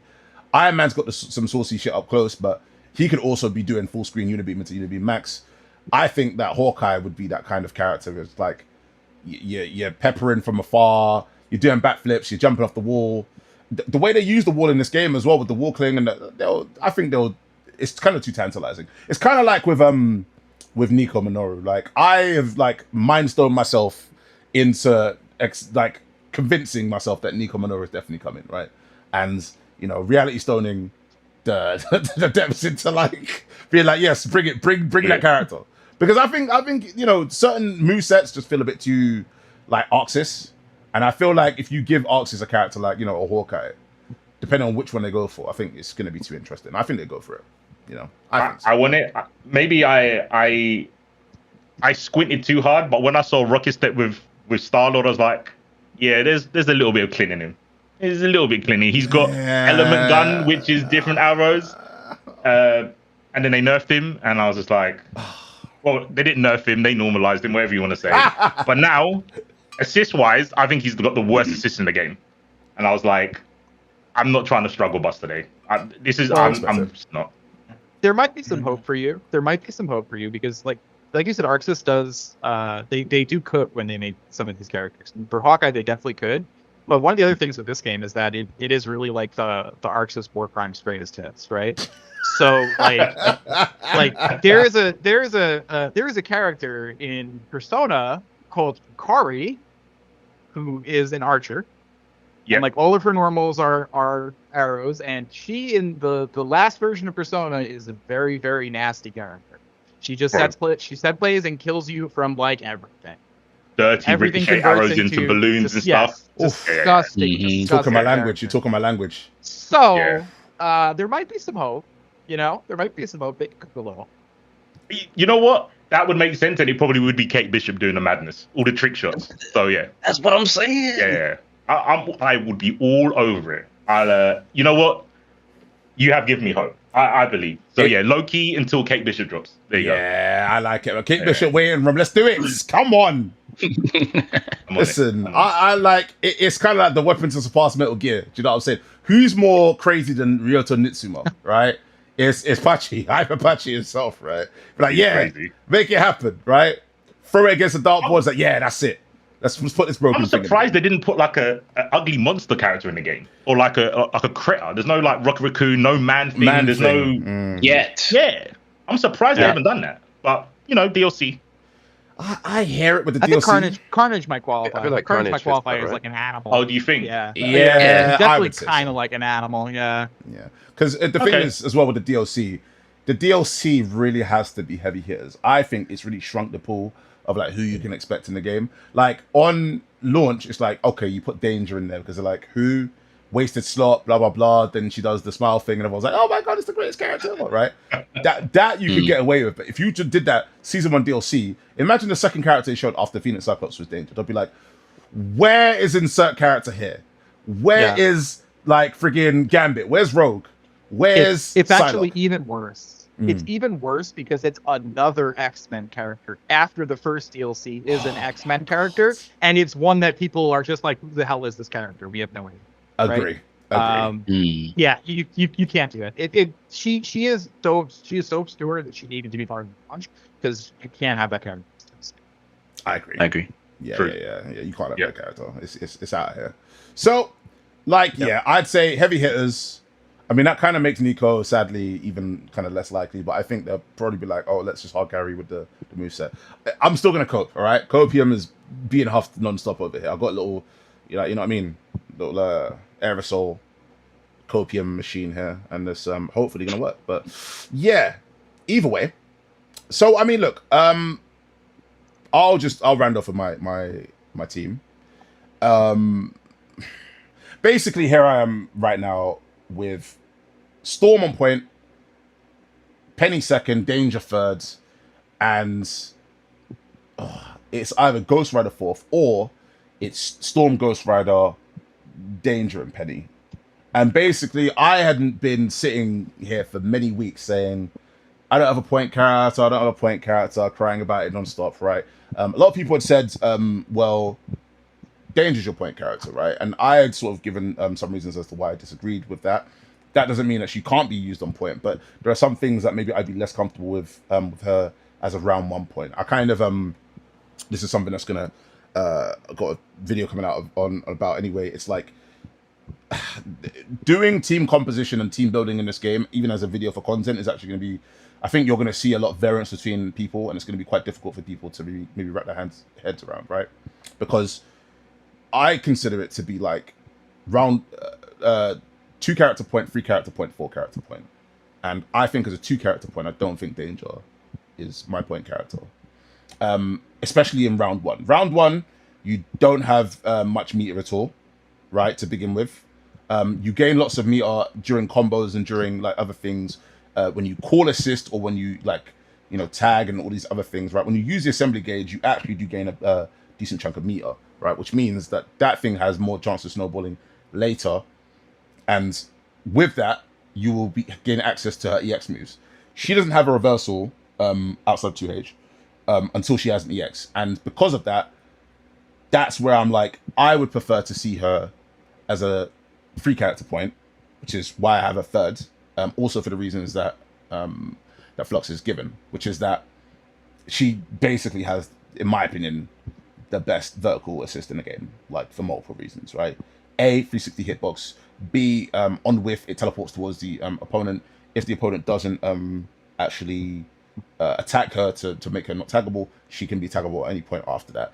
If the opponent does do that because they are worried about something like that, you could start zoning them, and in this game, you get juggled like you're on the moon. If you get hit by a projectile and you start juggling, and I hit confirm that into like another assist, especially with someone like Penny Parker, for example, you're getting snared in and you're getting a full combo. So to me, that makes her like insanely useful as an assist at that point. And also with the changes that they've made, I think that she has become a far stronger character to tag frequently to and from. I think she's got an amazing vertical assist, but I also think that like the changes they've done to calibrate and to all of the calibrate glyphs and the hollow beam is like you tag into anybody else and you give them mix-ups, like you give them pressure that they wouldn't have had before, and it's all without like use of the assembly gauge. So I think she's become such a like much more dynamic character that like I'm willing to sort of even push her to like a free character point, tag in and out of her a bit more frequently than I would have begun to begin with. Before I played the game, you know, in all the previous builds in Aqua Tour, in Evo Japan, in Combo Breaker, and eventually even in Evo, as like, this is my point character, how do I facilitate that around her, right, with everyone else? Now I'm kind of thinking I want to be a bit more dynamic, but I would like her to be starting in better conditions, and that's why I've got Storm to begin with. Also, like I said, got my ass beat by C4, and as a result of that, I was like, oof, I could do with someone maybe a bit more kind of solid, basically, in movement and in other things, right? She's got incredible movement, which they have nerfed or normalized, to C4. But she has got incredible movement, but it is atypical. And I've noticed that both of my favorite characters have atypical movement. So I thought, why not go back to Beta 1 and pick a character that has solid movement, have a solid base, and then tag in and out with characters that are a bit more atypical, awkward, a bit more unique. Honestly, the fourth character, I've accepted, and I've said this to C4 as well, yeah, that Ghost Rider is a character that we're gonna be playing. Like, I consider it to be a pretty strong counter pick character, and I think he's a character that makes a lot of sense for at least the way I play, and I think the way that C4 also plays. But also, you know, I've kind of just cycled through it. It's either Ghost Rider or it's Doom. It may be and Loki is who I'm looking towards. I'm very interested to see how Loki plays. If Loki plays in the way that I like, then Loki can go in. But for now, that's my team. And Penny, just to touch upon Penny as well. Penny, I also don't really consider to be as much of a two character point, because I think she needs a vertical assist. The thing about her, right, is that her moves, while really good, are slow. Like Pendulum Web is a very slow move. Her fastest move is probably going to be Spider Spin, and you can use it, but you do need to cover it. Like otherwise, that's going to be unsafe and block. All versions are unsafe and block. So to me, it's like if somebody starts jumping in on you, obviously you got 2H, but I would again rather those characters come in more favorable conditions. Storm, I think, is much more just free form and also much more self-sufficient, really. So that's the way I've currently got the order, and we'll have to see as the characters come out and we try the rest of them. But that's kind of where I'm at. So yeah. Right. Anything before we move on to some of the next topic, which is going to be how you feel about your characters and how they were changed. I touched upon that a little bit. We're not doing the character distribution. Are we going on the list? Yeah. My bad. Yeah, because I actually shuffled that around a little bit. So I think there's some really interesting stuff to talk about on that chart. Some really cool stuff. Absolutely. That was so. I actually shuffled that to be after that part, but I'll just shift up right now, and we'll talk about it right now. So, right, let's talk about the character distribution chart. Okay, this actually. It might require a little bit of genjutsu in again, actually, but I think it really is worth people seeing.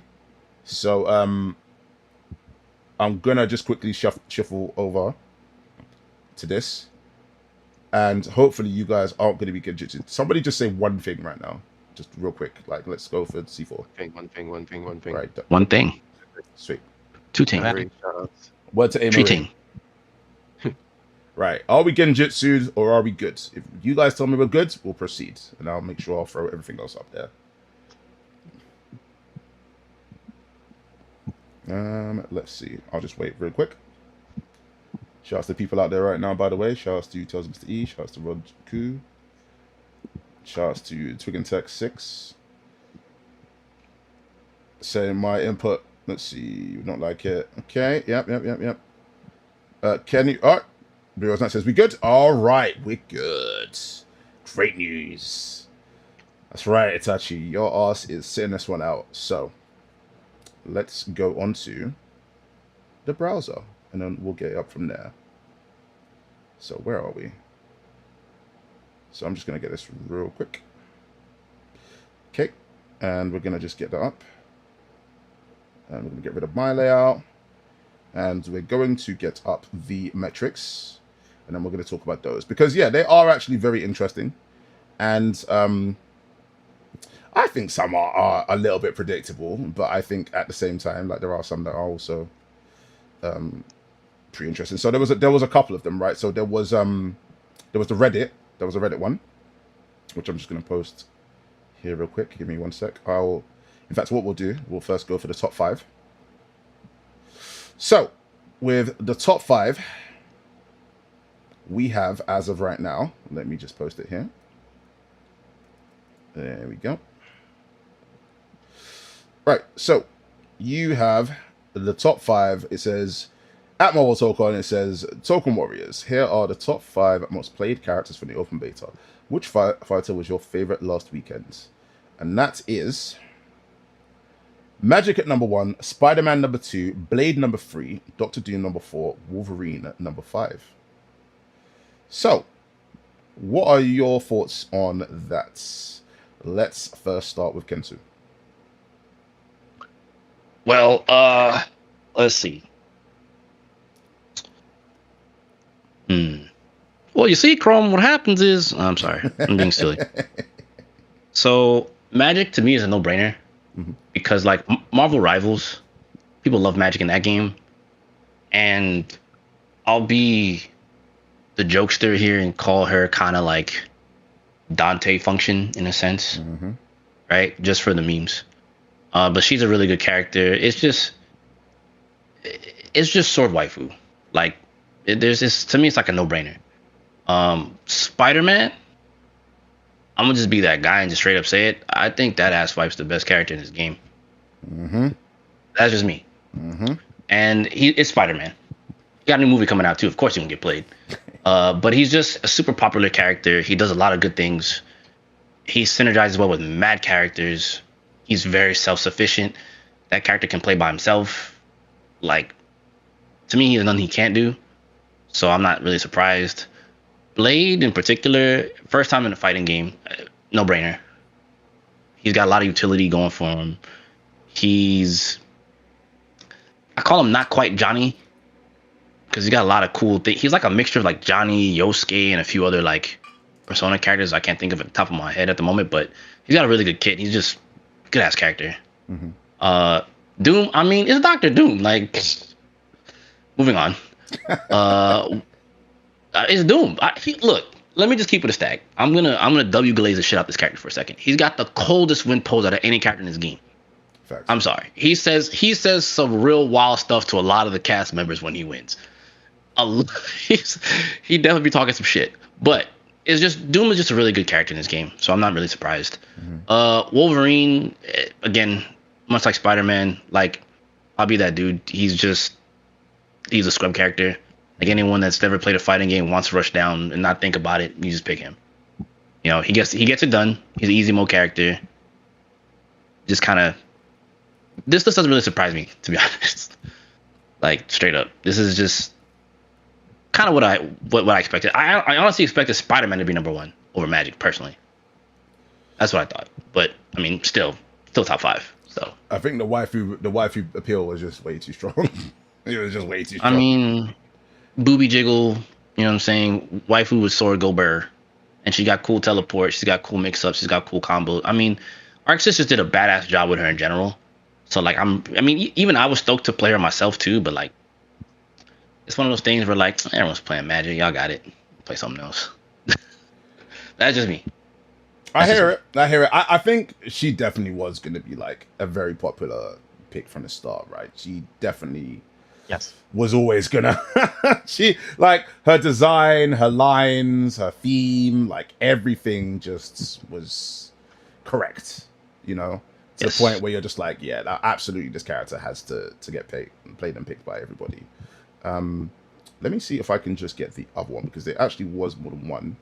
I'll try and find that link because there was one that also showed point usage and then also assist usage.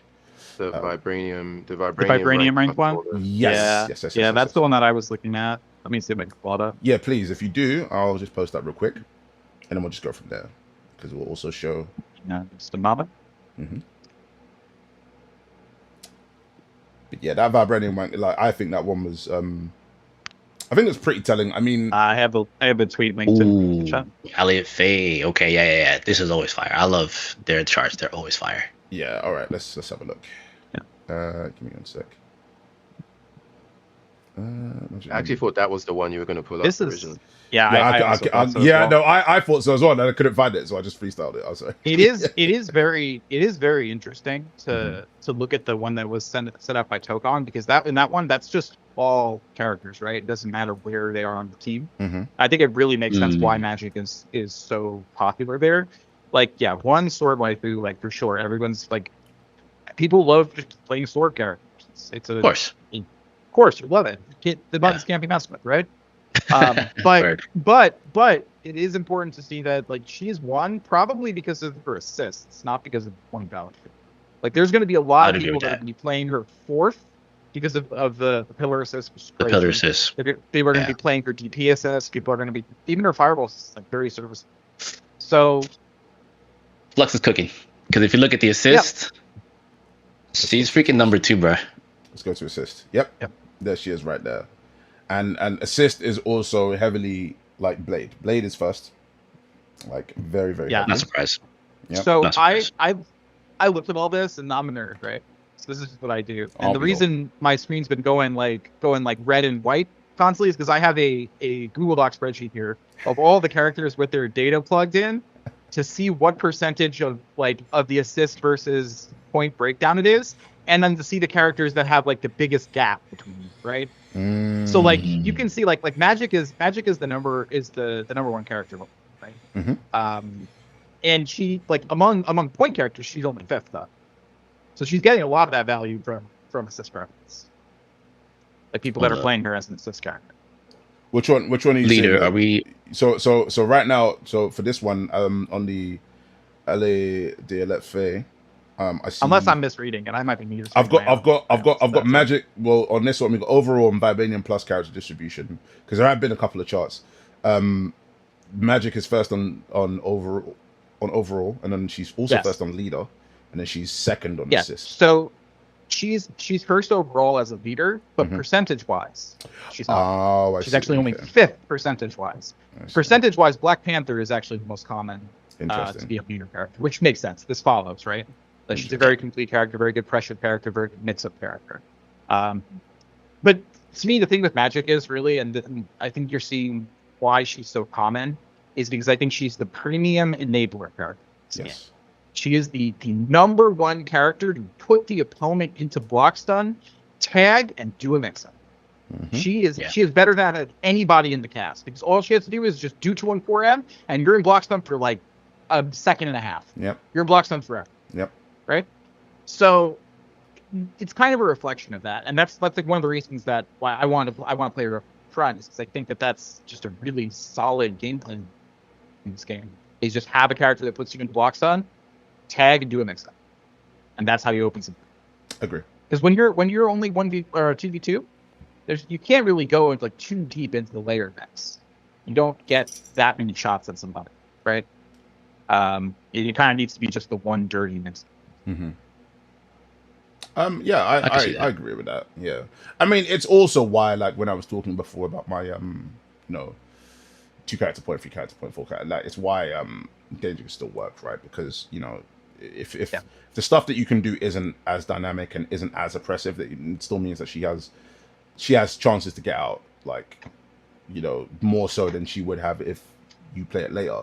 While she has more access to things that would keep you away, right? It's like up close, she just has, you know, more chances to be able to react to things or not be subject to so much nastiness. So that's why, like, it, you know, it's so interesting. This game is such a sandbox the way it is, because, you know, there's going to be multiple ways to skin a cat, and it's going to be very interesting. So before I go on anyone else, Kensu, do you want to speak any more on the expanded chart here?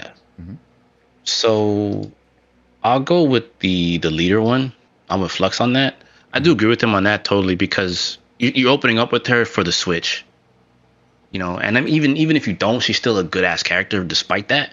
And after that, look who's after that: Spider-Man, Panther, Blade. You know, I don't know how I feel about Ghost Rider in that spot, but him being tied with Wolverine is a little interesting. Because, like, when you get to, like, what Flux is saying, like, when you get to the opening gambit of the game, he's right. You only get so many chances. So, like, Wolverine to me is a very interesting one. I think that character's godlike when it's just 2-on-2. That dude just, I'm in your face. What's up? And I think he can maul pretty hard. So I kind of put him a little bit higher than Ghost Rider personally, but Yeah. the remainder of this looks fine. You got a lot of solid choices still here. I'm shocked Miss Marvel is where she is. I would probably put Cap for a good solid opener. Cap, I feel like there's nothing you can't do with Cap. Cap is literally so bad guy. Like, Yeah, there's literally. nothing Cap can't do. Like, he's got good zoning, he's got good buttons, he's got good rush down, he's got a good air dash, good aerial buttons. His DP he can jump cancel because Arxis. Like, he's another character I think that can cook. But this, like, overall, I think there's still some room to grow with some of the other characters. Danger makes the most sense at the very back. Like, totally. Because everything that's way up front, it's like, you can kind of notice something here, right? If you go from Cap on up, right? Everyone there is mad front loaded. Like, they're mad front loaded. All it takes is one good touch. Or, like, they force you to block something, they'll just cook you. My only caveat here probably is Green Goblin. I think we just need a bigger player base for him. Because the stuff I was seeing with him, I'm like, yo, why is this character like this? Like, so he's my only variable here, but the rest of them, like, any one of these characters make contact with you, it could be Rapski's, like, as the opening gambit. Like, in a 2-on-2 scenario. Right. But in the assist department, again, Flux ain't wrong. These are basically like the top 3 make the most sense. Was this Blade, Magic, Magnus? Like, those 3 assists are just amazing. Spider-Man, Doom, that also makes sense. I'm a little indifferent about Iron Man. Not that it's bad, but I thought that the change to it was a little weird. Like, instead of it doing his missiles when he was standing, now he's like The jump ones. I'm on the float for a little bit first. Yeah. But I mean, it's still solid. Robbie's assist being that low, I'm kind of shocked because his flame carpet's pretty beast mode. Ghost Rider. Sorry, he's number 59. 59, yeah. Yep, 59. So I'm a little shocked at that one, but the rest, all this makes sense, and the overall, it's kind of what I expected personally. Right. I'm in agreement with Flux though. Magic being there overall, enabler character, point blank period. That's it. So I agree. All right, Charlie, what are your thoughts? I think I'm gonna tackle this by kind of like, I think the leader slide is more it's I would like to know, like, let's say Arxis showed us the stats of who played the beta, like is it mostly fighting game veterans or fighting game players that play the beta, or is it mostly like just newcomers who like Marvel, right? Because I think depending on that, then the chart becomes like interesting in different ways. Like, if it turns out that it's just a bunch of like the leader slide, if it just turned out to be a bunch of like Marvel fans who don't really necessarily play fighting games, then the leader slide totally makes sense because these are like very well, at least Spider-Man anyway, and Wolverine are like very popular characters, right? But if it was like more so like fighting game veterans, then I would expect maybe Storm to be higher, Captain America to be higher. Like if we're talking these are people, the majority of people playing this game are choosing characters based on mechanics and what they can do. I would expect this leader slide to be like shaken up completely. So I I kind don't of know like if it know. helps, but the vibranium is the rank. Vibranium's okay. above diamond. Yeah. But again, I can't. Oh, I didn't play ranked, so I can't tell you how. What I don't know what the equivalent is to like It's far up. Street Fighter. Is it high? It's far up. Yeah. Yeah. It's high. Okay, It's okay. high. It's So- basically Okay. like master rank, I would say. Okay. Okay. Okay. So Yeah, makes I sense. I didn't actually touch like online either. So like that was in the back of my mind to say as well. So I'm glad you said that, C4. But like I don't know Yeah. how quick or how easy it was to get up there. But yeah, Yeah. I get why you asked that question. It's a good question to ask. Sorry, like, I'll let you continue in a bit because it's true that the character distribution, it looks more like it reflects newcomer players who are just like, I want to pick the thing that looks cool or popular, right? Like they're popular characters, and yet to get up to Vibranium Plus would imply that you're a very competent player, right, or a good player. So it's almost I'm glad you said that. okay. Go I'm for glad it. you said that. Hold on. Let me add one more caveat to that. Go for it. When you do ranked, it asks you questions about like your skill level in fighting games, and you'd have to guess. Mad people just put on. Oh, I can play. It auto boosts you to platinum. Oh, It auto boosts you to Really? huh? So you it auto boosts you to platinum. So you skip all the fluff and go straight to plat. Boy, that's another So- one of that.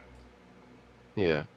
Them Yeah, so things, then this basically changes completely once the game comes out, right? Like once we get like the month one stats, then it's going to be a completely different, well, maybe not completely different, but Really different. significantly different, most likely.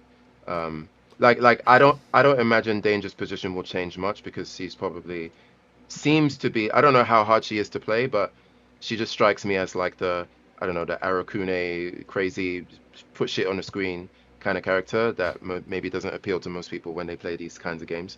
So I don't imagine that her position will change much.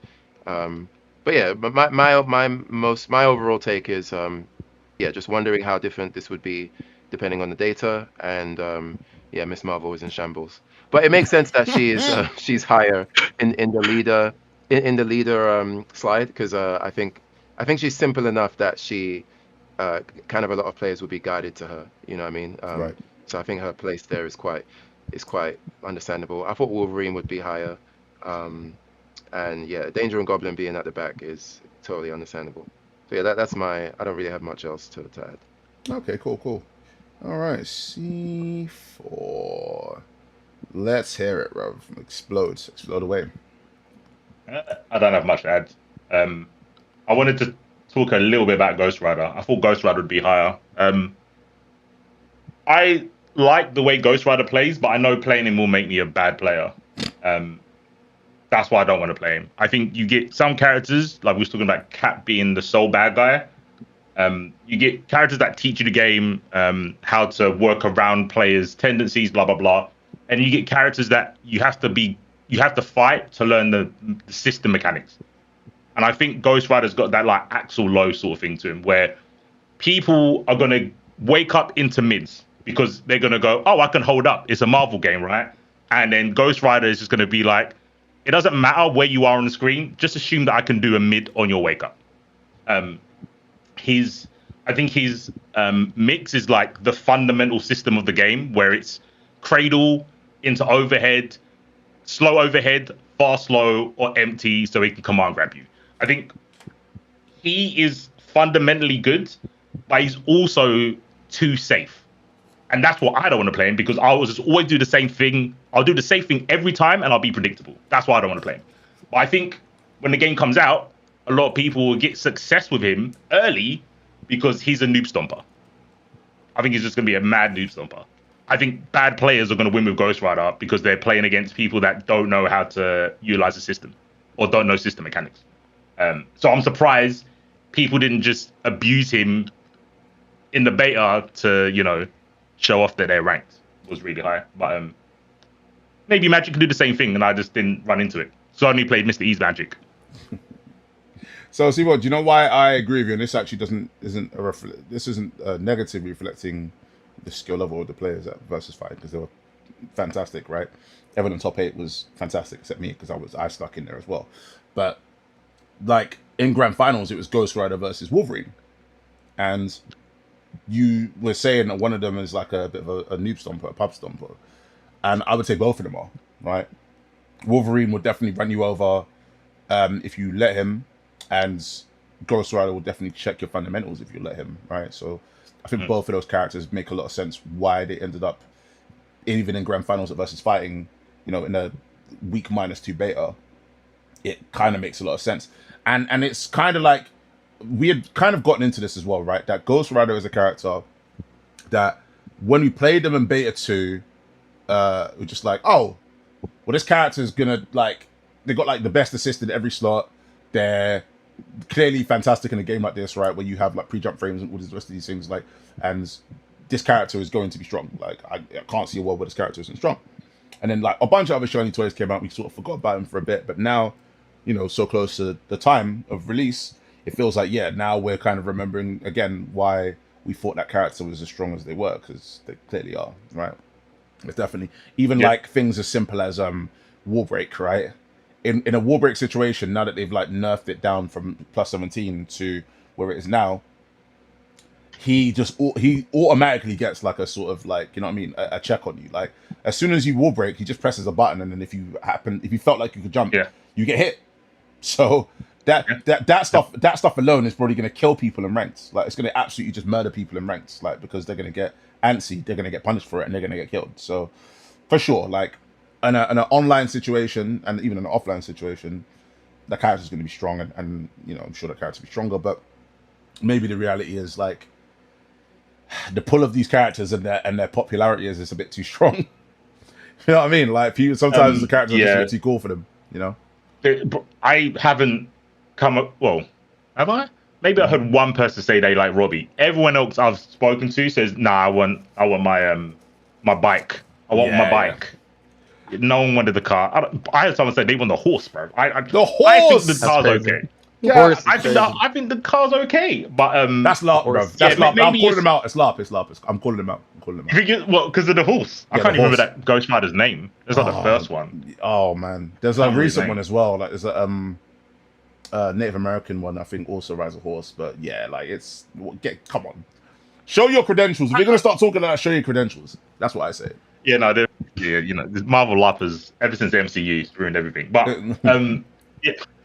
I think maybe it is the case of Ghost Rider just doesn't have the same appeal.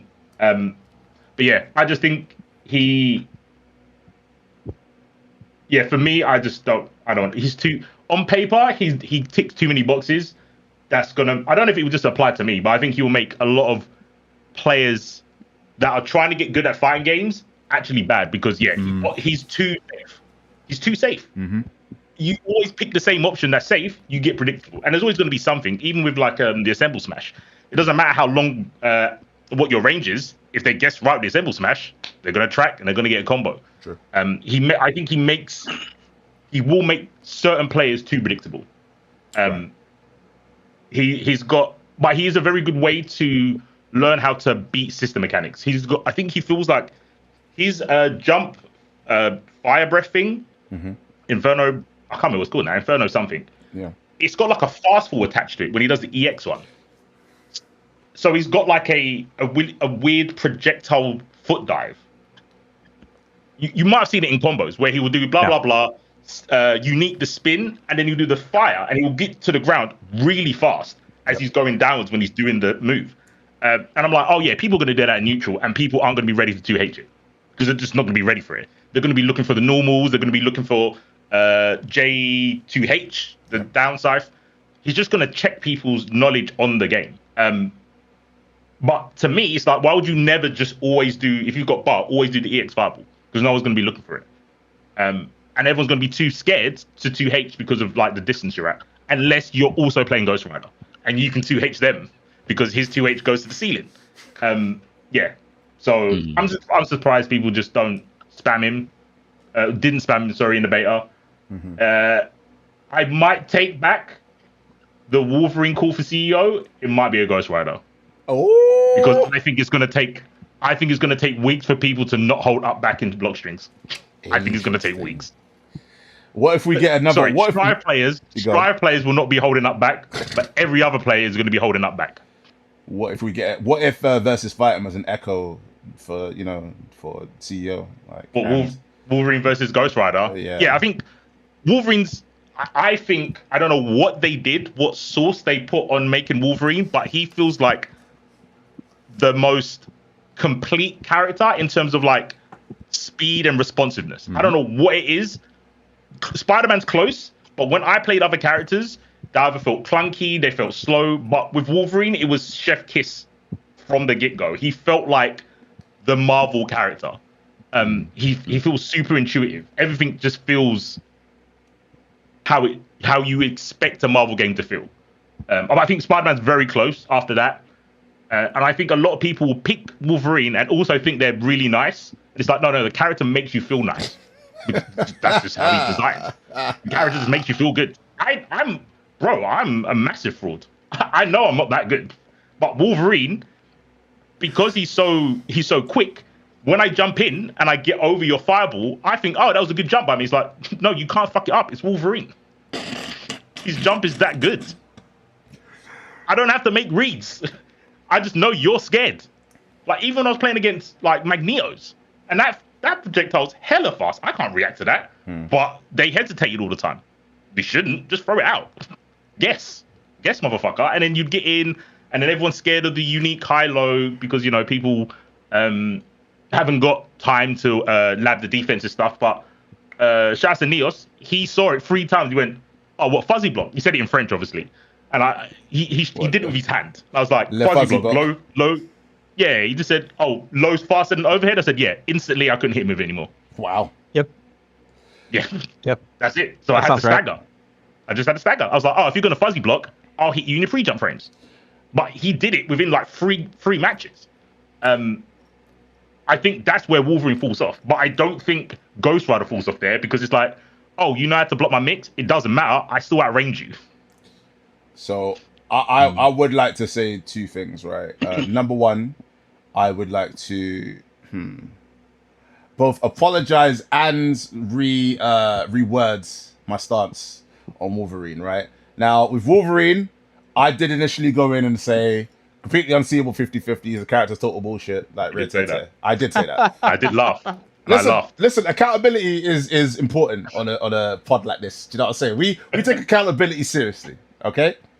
That was one. Yeah. Now, as I was playing, even against like C4 and others, if you do it during the wreckers, yeah, it feels pretty reactable. The thing that I will still stand on is that I think if you just run up and overhead mixed in with certain things, I don't think you can react to that, right? That's where I currently am at. But I will say in the wreckers, it doesn't feel as like sort of overbearing as it initially looked. So I will say that. So he's got it's a smoke and mirror character. His mix is the left right with the 2-2. Yeah, that's where his mixes. Yeah. Yep. It steals the corner. You don't even need like Magneto to vacuum. It just takes the corner. But it's -12, so it's fair. But yeah, his mix is left right. It's not high low. Agree. And secondly, shout out to a good friend of mine, Nick. He is also a Robbie Reyes hater. He calls him Ghost Driver and not Ghost Rider. He said he wanted man like Johnny Blaze the whole time. So I just wanted to say that. I didn't know there was that many diehard Ghost Rider fans, but they're out there apparently. Very specific as well. They want Johnny Blaze and they don't want the rest of them. They want Daniel Ketch. They don't want Robbie Reyes. They don't want the recent one either. They get them out of here. So now, with that said, we'll quickly go ahead with how you guys feel about your current characters and what the changes were. If you think they were positive or negative. Now, I'm going to let, the non-danger players go first because I feel like the danger conversation is going to go on for a while and, rightfully so because there's a lot to talk about. Could be. So, Let's start with C4. I mean, Charlie hasn't played since beta. Wait, did you play beta 2 or beta 1, Charlie? It's beta 1. Damn, beta 1. It was a long time, bro. You really held down the fort. Like you were sitting there, like, yeah, man, I ain't played the game, but here's my opinion. But all right, well then we'll just go for C4 and then we'll go into Kenzie Flux and myself afterwards. Then, yeah, go for it. Oh, I was gonna say, yeah, I can go quick. We don't know what Hulk does. We don't know what Loki does. Wolverine's Wolverine. He's the same but different. He doesn't have cross ups like he did, but he is gonna cross you up. It's weird. Star-Lord's There it is. kind of disappointed. I'm more disappointed that they got rid of the grenades assist, the assault assist. That was actually really disappointing. I don't know. Well, I know why. They had to put the element assist somewhere, and they put in the last slot, which, you know, made them have to get rid of the grenade. But I think was one of, if not the most interesting assault assist. And they got rid of it. He's still, from like watching Cloud and other players, Blue Sky and all that, he seems fine on point. As an actual point character, he's cool. I think as an assist, they got rid of one of the most unique assist characters in the game. It is what it is. I didn't get too attached. We move on. All right, fair enough. That's very mature of you. I would have been wailing, but that's me. I mean, yeah, mini Stalking Flare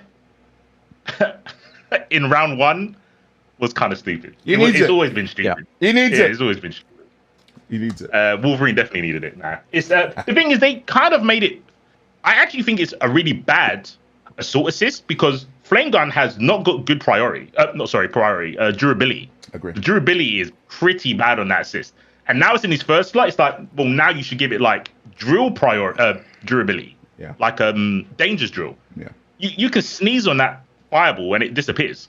Mm-hmm. It's bad. It's not good. But he has got Earth. They keep nerfing ice because of people doing restands. You still can do it, but it's not as easy anymore. But Earth Gun is really good. But if I was like a stand for him, I would say you kind of need that assist, particularly to spawn in front of your point character, because it's got a shield. You have to call him and then backdash.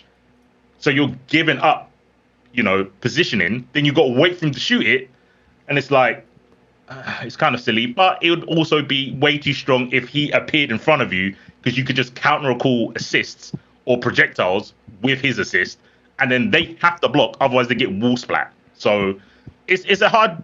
I think it's a hard assist to balance, but it being in the last slot, I'm like, well, then you don't balance it because it's meant to be overpowered, right? So I think they should have left Gravity Grenade. That was balanced for a last assist. But now they've shot themselves in the foot, because I think he's in that weird situation where he's either going to be too good or too bad.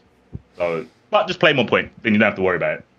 Which is what you'll probably see a lot of people do, right? But thankfully, because it's a tag game, the dynamism is there.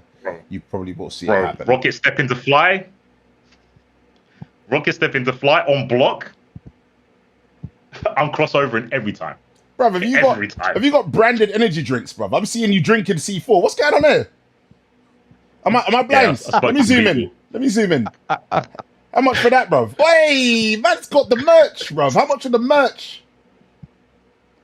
I'm still talking brand deals. I'll let you know. Okay. We'll work that out. I might get C4 on my arm, bruv. C4 sponsorship. Yeah, I'll run it. That'll cost you. That will cost you. Okay. We'll work that out. We'll do deals. Don't worry. Listen, hey, did you say Earth Gun assist still splats? It does now. It didn't used to. That was one of the buffs he got. So you could call it Earth Gun, and then you could, because that was the thing on point. Yeah, that was a massive buff, right? You do Earth Gun on point as an assist. I don't know if it does as an assist. If it does as an assist, boy, I'd be playing that character, because if you're telling me just during like zoning sequences that I can just wall splat you from afar, that to me is insanely major on both him and on Kamala, on Miss Marvel. Like when I saw Miss Marvel just doing Zonk Knuckle from like afar, and she's just wall breaking, I'm like, what? That is strong. That's really I'll have to ask Cloud. Cloud might know. fair dues. Well, yeah. Either way, that's how you feel, and like I said, very mature take. All right, so we'll go Kensu because I think once we go to Flux, then I think all three of us will probably be chiming in with the danger stuff after he's done. So, Kensu, talk to me. What are your thoughts? I'll leave y'all to danger.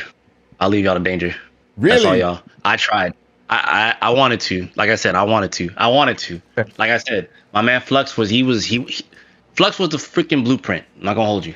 I literally studied LK's footage to try to get ready for her to play, but I'll leave it to y'all. I will revisit her on launch, see how I feel. But right now, I'm gonna leave it to y'all to come through with that. But for me, everyone knows I started out with Doom and Star-Lord. Doom just got better, like I said before. Star-Lord, to me, just like, I still like him a lot. I think I probably would kept playing him if I didn't play him first. I think like right now, the way I feel about him is like, it's one of those things where you feel like you played him a little too much and he doesn't really have that appeal anymore. So I don't really feel too much for him in terms of like the changes. I think he's fine. Mostly, I do agree with C4. I think removing the gravity grenade as an assist is kind of oof. The elemental gun is cool, but I think the creativity behind the gravity grenade was really high. Like that's a big reason to pick him, in my honest opinion. If you didn't want to play him, his gravity grenade was really something else. But that being said, I'm cool with Doom. You know, I like the way Panther works. Magneto feels great. Storm was the only like variable in particular that I didn't really play too much. I try my best to figure her out, and she does feel like a really good character. I'm just not out there with her. Magic, she was definitely an assist merchant. I'm not gonna hold you. She was definitely throwing pillars for me. I would probably learn her at some point, but not too enthusiastic about her right now. She's still a great character, don't get me wrong. But from what I've played so far, those are the characters I really enjoyed. I did give Blade a go just to see, but like something at the bottom didn't click. Not that I don't think he's bad or good or anything like that. Great character. Just something about him just didn't sit right, and I can't really put my finger on it, but I think he's great. But I don't know. Everything just felt really clean and pristine with the team that I was playing. I'll just say this: my only caveat truly is Carnage. I actually wanted to play my original team was going to be Magneto, Doom, Carnage, and Danger. But once again, y'all got Danger. So Carnage is the only other character I'm truly interested in, like on the base roster as I'm looking at it. I'm interested in Deadpool. Loki seems like he might be cool, but that aside, from what I played so far, I kind of like what I have so far. So I'm cool and chill. Okay, interesting. Before we go into Flux, I just want to read out Shinku DZ. Also, since brought up about Danger, I had a talk with BSG, Blue Sky Guy, that he thinks Danger is probably the worst character in the game for this early. That's interesting. That's mad. I don't agree. I don't disagree. I don't agree. Sorry, I don't agree. I don't agree at all, actually. But yeah, that's It's very easy to say that. It's an easy thing to say that when no one plays the character, and when the character requires more development, then I would say everyone except for Green Goblin. I think Green Goblin is harder. I think Green Goblin is like just straight up harder. But yeah, I think she just takes the most out of you to like put a cohesive game plan together. She takes the most like creative aspects too of like creating setups. You have to create spin things up out of thin air and neutral sometimes, which are like that's not a very normal thing to do in this game. In the way that she does it, it's like very, very, very different. And then also unique mobility, right? Like her having the only hover dash means she's susceptible and vulnerable to things that other characters are not. So for example, right? This is just a common thing that a lot of characters have. That is good. It's just a good thing that they have, right? Black Panther's EX move in the air is insanely fast projectile that hits down forward. Blade's EX guns, a very good projectile that hits down forward that he can convert off, right? So like these are conversion tools that hold down the neutral for these characters. And they're dangerous. They're like they come at a big threat, and she doesn't have an EX that can fire back against these things. They're just not like they're just faster, right? They're outright faster than her when she takes chances on zoning, and her movement is constrained by them because of the hover dash. Right, she cannot dash under them in the way that other characters can. True. Now it's not all doom and gloom, right? The hover dash, you can block dash with it. It's not like you're totally screwed, right? It would be really bad if you couldn't block dash, right? But it is a unique limitation that she has to play around, that she has to think about like very actively the whole time. Like until the danger players are like you steal in all these situations, that's something that just gets you hit for free, right? And then Blade doesn't do combo for you when you suck, right? Now the character sucks. Mm-hmm. I don't know. I don't think the character sucks because of that reason. I think it's just inexperienced, and like she also thrives on being drawn into situations where you're an advantage. Like you're an advantage, and she comes in, and now it's like Jesus Christ, I can never, ever fit on. And I'm glad you said that. I'm gonna say this real quick, and I'm gonna throw it back to you because you did something, and you're hitting the nail on this. But I want to just bring it to light for the people who think that. I watched this dude play this character against LK, and his situational awareness for what was available for the character immediately was already high. So like, there's a lot of on-the-fly stuff you got to do, and you have to be very situationally aware for where you place your bits, where you shoot your gun at for the bit. And now that the way that they changed the bit now, like I remember before when you would shoot it would activate immediately, right? Yep. So now there's a lot more pre-planning. They fundamentally changed the way Calibrate works now. So it used to be she would shoot the bit. If she shoot the bit out, it would stay on the screen. If she shot laser into the bit, the laser would home in on you automatically, no matter what. The way it operates now is you shoot laser into the bit is stored. It becomes a laser bit that no longer interacts with projectile and can no longer be teleported to, right? So it is used up by that laser, and on the next instance of hit stun, specifically hit stun, not block stun, has to be hit stun, it fires, right? So this means that she can turn little tiny hits if you're on top of it and you see that you have laser stored. She can turn a small hit into a full opening, kind of out of nowhere. It also means that she has to be a lot more careful with how she fires this. She can't just throw laser out and hope, all right, it's gonna do something. They have to move around this thing that is now operating on its own. Doesn't work like that. Missile becomes a lot more important to use on its own. Missile is a little bit more committal. They have sped missile up, so like this is gonna go into a little bit into like just changes danger. They've sped missile up a little bit, so you can use it a little bit more freely.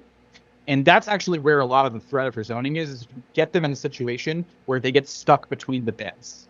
And you don't want to necessarily like throw yourself forward with a missile on the way because you're going to get caught in the explosion from behind you, right?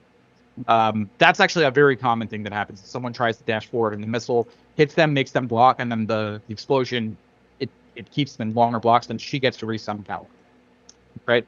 So because of all of this, she can't just do a zoning pattern without having a real plan in action, but it allows her to convert some things that are really crazy, right? So like you can do stuff like shoot calibrate clauses, very common like zoning thing.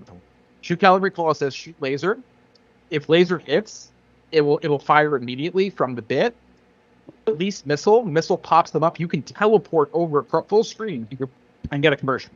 Right, which is like that's like an insane thing to do, and by the end of beta, I was doing that in matches, which is like when you do that, it's like every neuron in your brain is firing. It's so crazy. It's actually just like truly crazy. But it's things like this that like 3 days are never going to be sufficient for a character like that. You just simply you can't. By the end of the last day. Like I felt like I was like much more solid with her, and I was understanding how to set play, and I had actually a set play, and it was messed up. It was not like it was things that are not okay.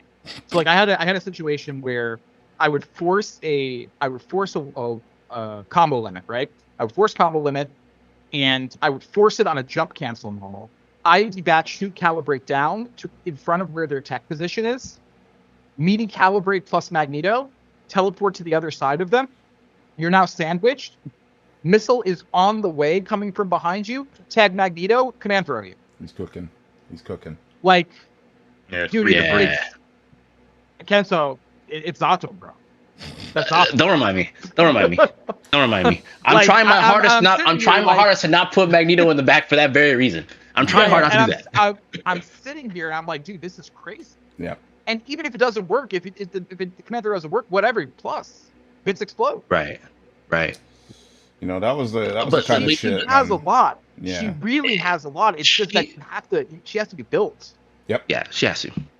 You know what's bad? Well, I guess it's not bad Yeah. for you guys, but there's a thing. You get these characters where when Danger loses, she looks like she loses badly. Mm-hmm. But Yes. she doesn't, like you was explaining with the hover dash, she can't scrap. Like, she's got DP, that's it.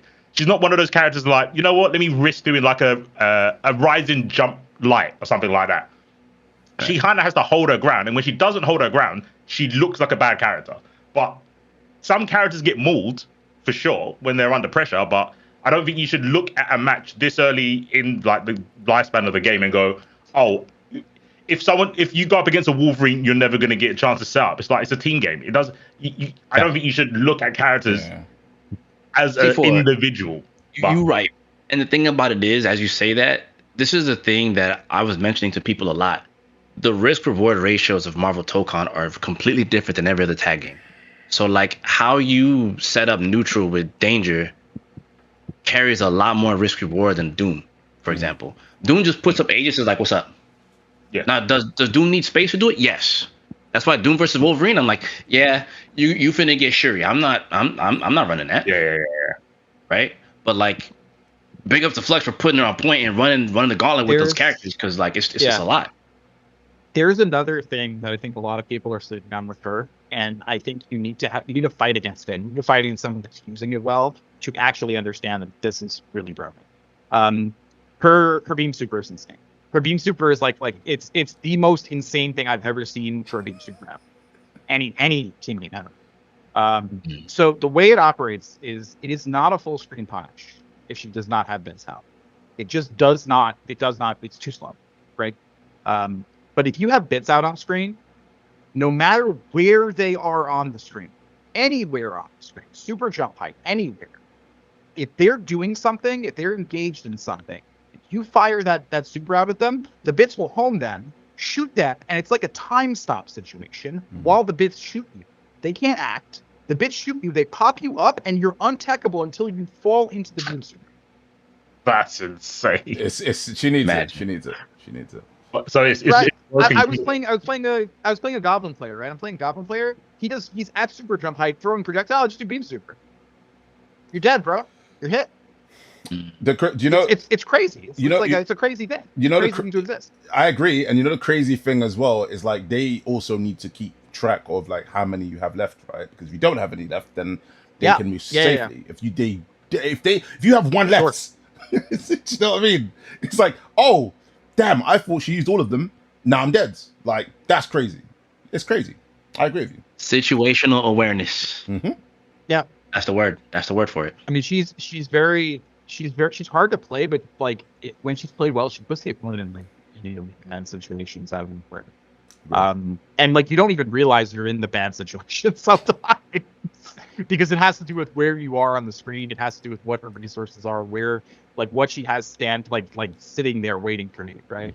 Mm-hmm. And then when she hits you, it's really bad. When other characters get the hit for her, it can be really bad for you. Yeah. And then the other thing is like the way her lasers work now.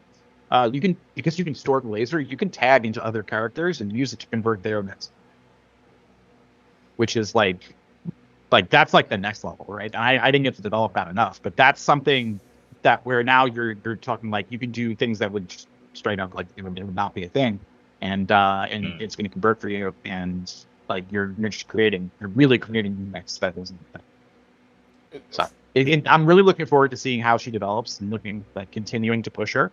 I don't think I'm going to stop playing her for the foreseeable future just because there's so much there. I think she's probably not the best. Like she's definitely not the best week one character. She wouldn't be the best character to bring the CEO. But I think she'll be strong, certainly by like down the line into this year. She's got I some agree. structure around her.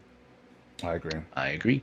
Listen, Flux, that last How part about is about the her like you charging the hollow beams to the calibrate and then tagging out. I think it's gonna make her one of the best sort of like support like tag characters in the entire game. Like to strengthen a character that much that you literally go from 2 hollow beams and a calibrate bit and then tag in, so literally anybody do start your pressure and then start creating left rights, because like this is like, let's say you did an EX, right, and you hit 2 of them, or even like you hit 2 of them, right? Cool. Both of those are going to go off at the same time because it's a 5-second detonation. But if you have time to shoot one, then shoot another, and then somehow get your space to tag, that means that person who's now tagged in is going to have like staggered like pressure and mix-ups based on the fact that that's going to be like maybe a 1 second, 1.5 second gap between those detonations, right? And then obviously if you get hit, they both fly towards them anyway.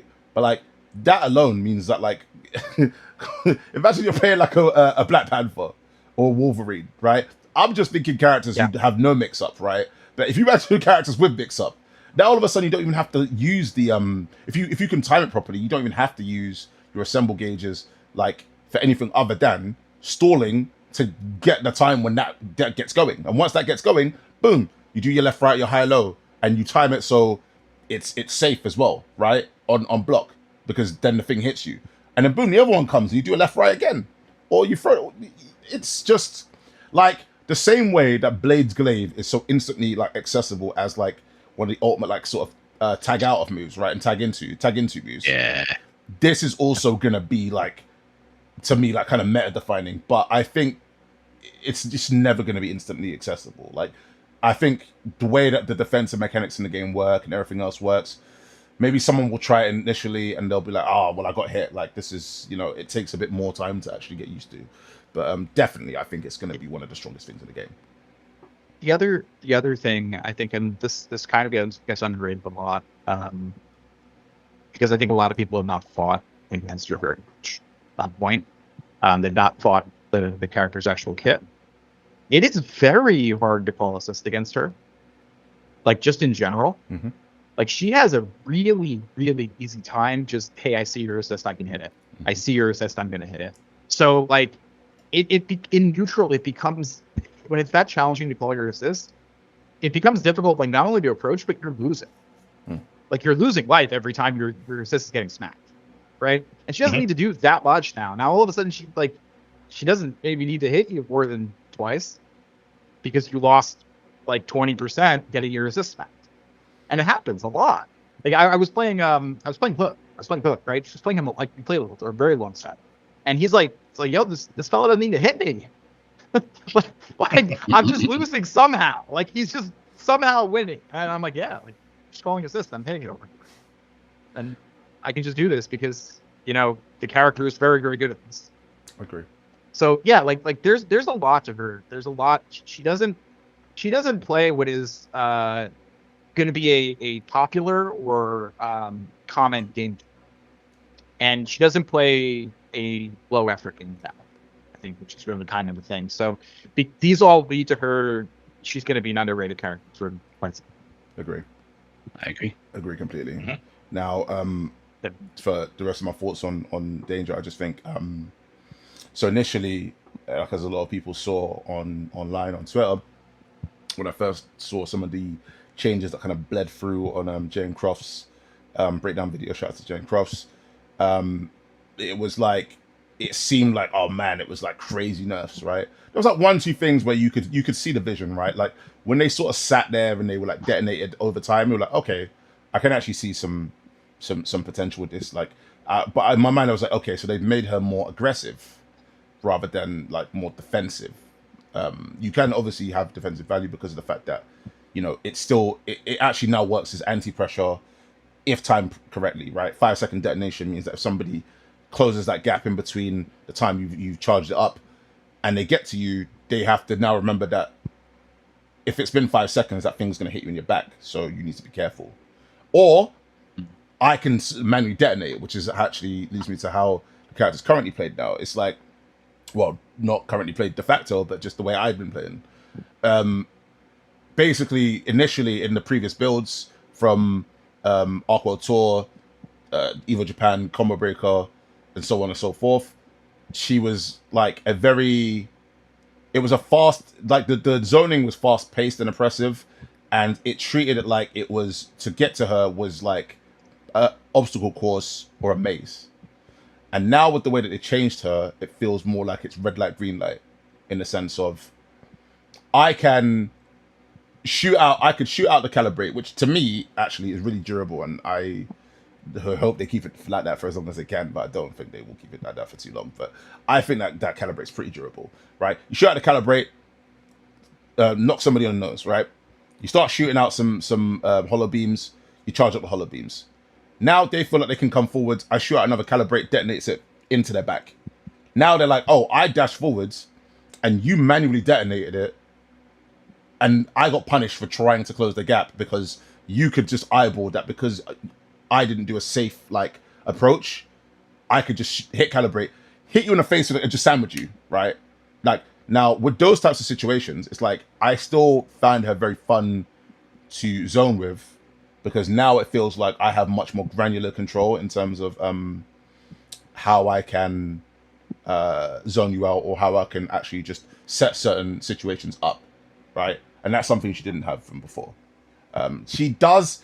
I think it's we'll have to see as I play against Doom more, but definitely one of the things I was doing to Vardek as well. Shout out to Vardek, who was at Arc World Tour. Was it was shooting the calibrate up into the sky, bouncing the beam up to the calibrate up in the sky, and then it shoots down from onto Doom's head, so it goes past the Aegis reflector. I'm just calling it Aegis. Exactly. Yep. Right.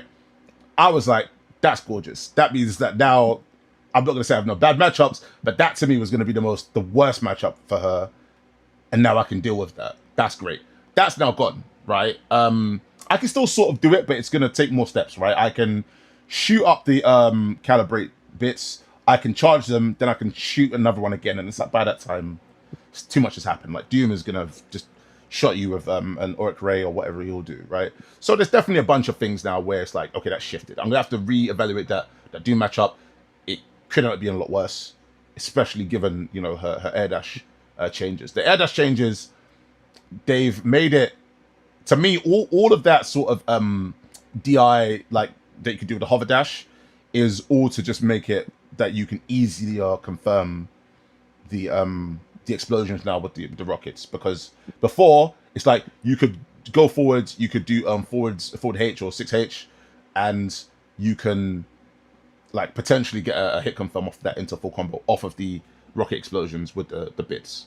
But now it's like, oh, you can just hover up or hover down, so it makes it much easier, right? So that's like that's a buff to that, but it's at the expense of now her sort of hover dash, which, Flux, you had said, and also Mr. E, if he's out there, had said, you didn't really consider her rush down to be that amazing, right? And that was before those changes of the way the hover dash works. Now the hover dash is like much less tight.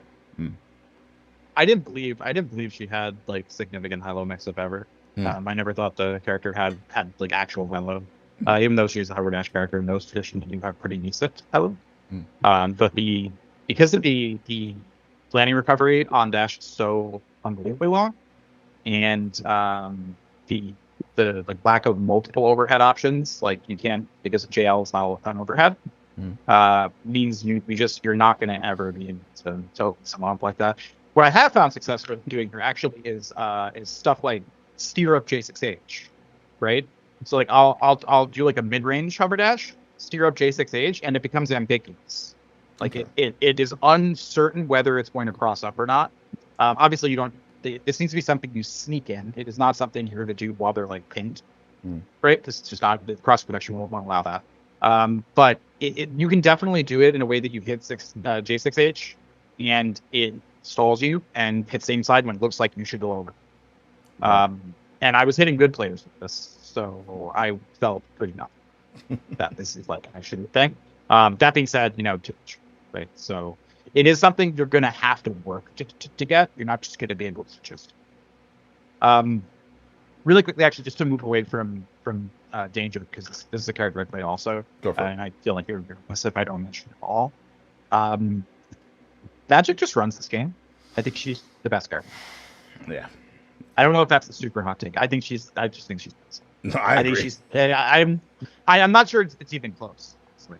Like you can say maybe Spider-Man or Black Panther. Probably Spider. But I think she runs the game. I think she is complete. She works in every position on the team. She is good doing everything.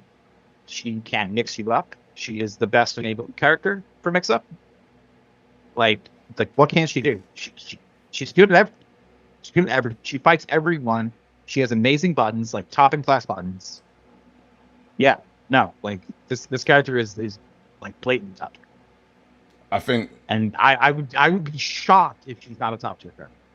I think like it's almost impossible at this point. As much as I don't want to make sweeping statements like that, her like the disjoints that she has alone, the walk when she just runs forward and just to stand there, like it's just like she's just doing Pac-Man hitboxes. Like she's just swinging, like she's just clipping people. Like I think it's utterly insane. I think, and even before that, right, that was never something I even considered in the previous builds. Like the things I was considering in the previous builds, I was like, she can do like freeway mix-ups, right? Like overhead cross-up, overhead same side, or like she could do the same side or cross-up mids, right? So if you want to start mashing 2H thinking that she's just going to come out with the dive kicks, well then she comes with the grounded mids, right, instead, and she hits you with that. Or she just comes out and she does nothing. They allowed her to like not even have to commit. So she just goes to the teleport and she sits there. And then you flail and then she kills you. So that alone is ridiculous. But then she also has like the fireballs that like light fireball, it like and medium fireball feel like they're more or less the same speeds, except that medium fireball like goes through the opponent on block. So if there's a portal behind them, they have to block it twice. Like that is like that's proper Arxis design, really. And I'm glad they did it, honestly. I like as much as you're gonna hear me like shake my head in disbelief. I'm so glad, Arxis, that you are going in this direction and you're just giving us utter degeneracy. And I hope you can just cut through the tears, right, and the wailing and the gnashing of teeth, because there will be a lot of it. But that is utterly insane. You're a lunatic.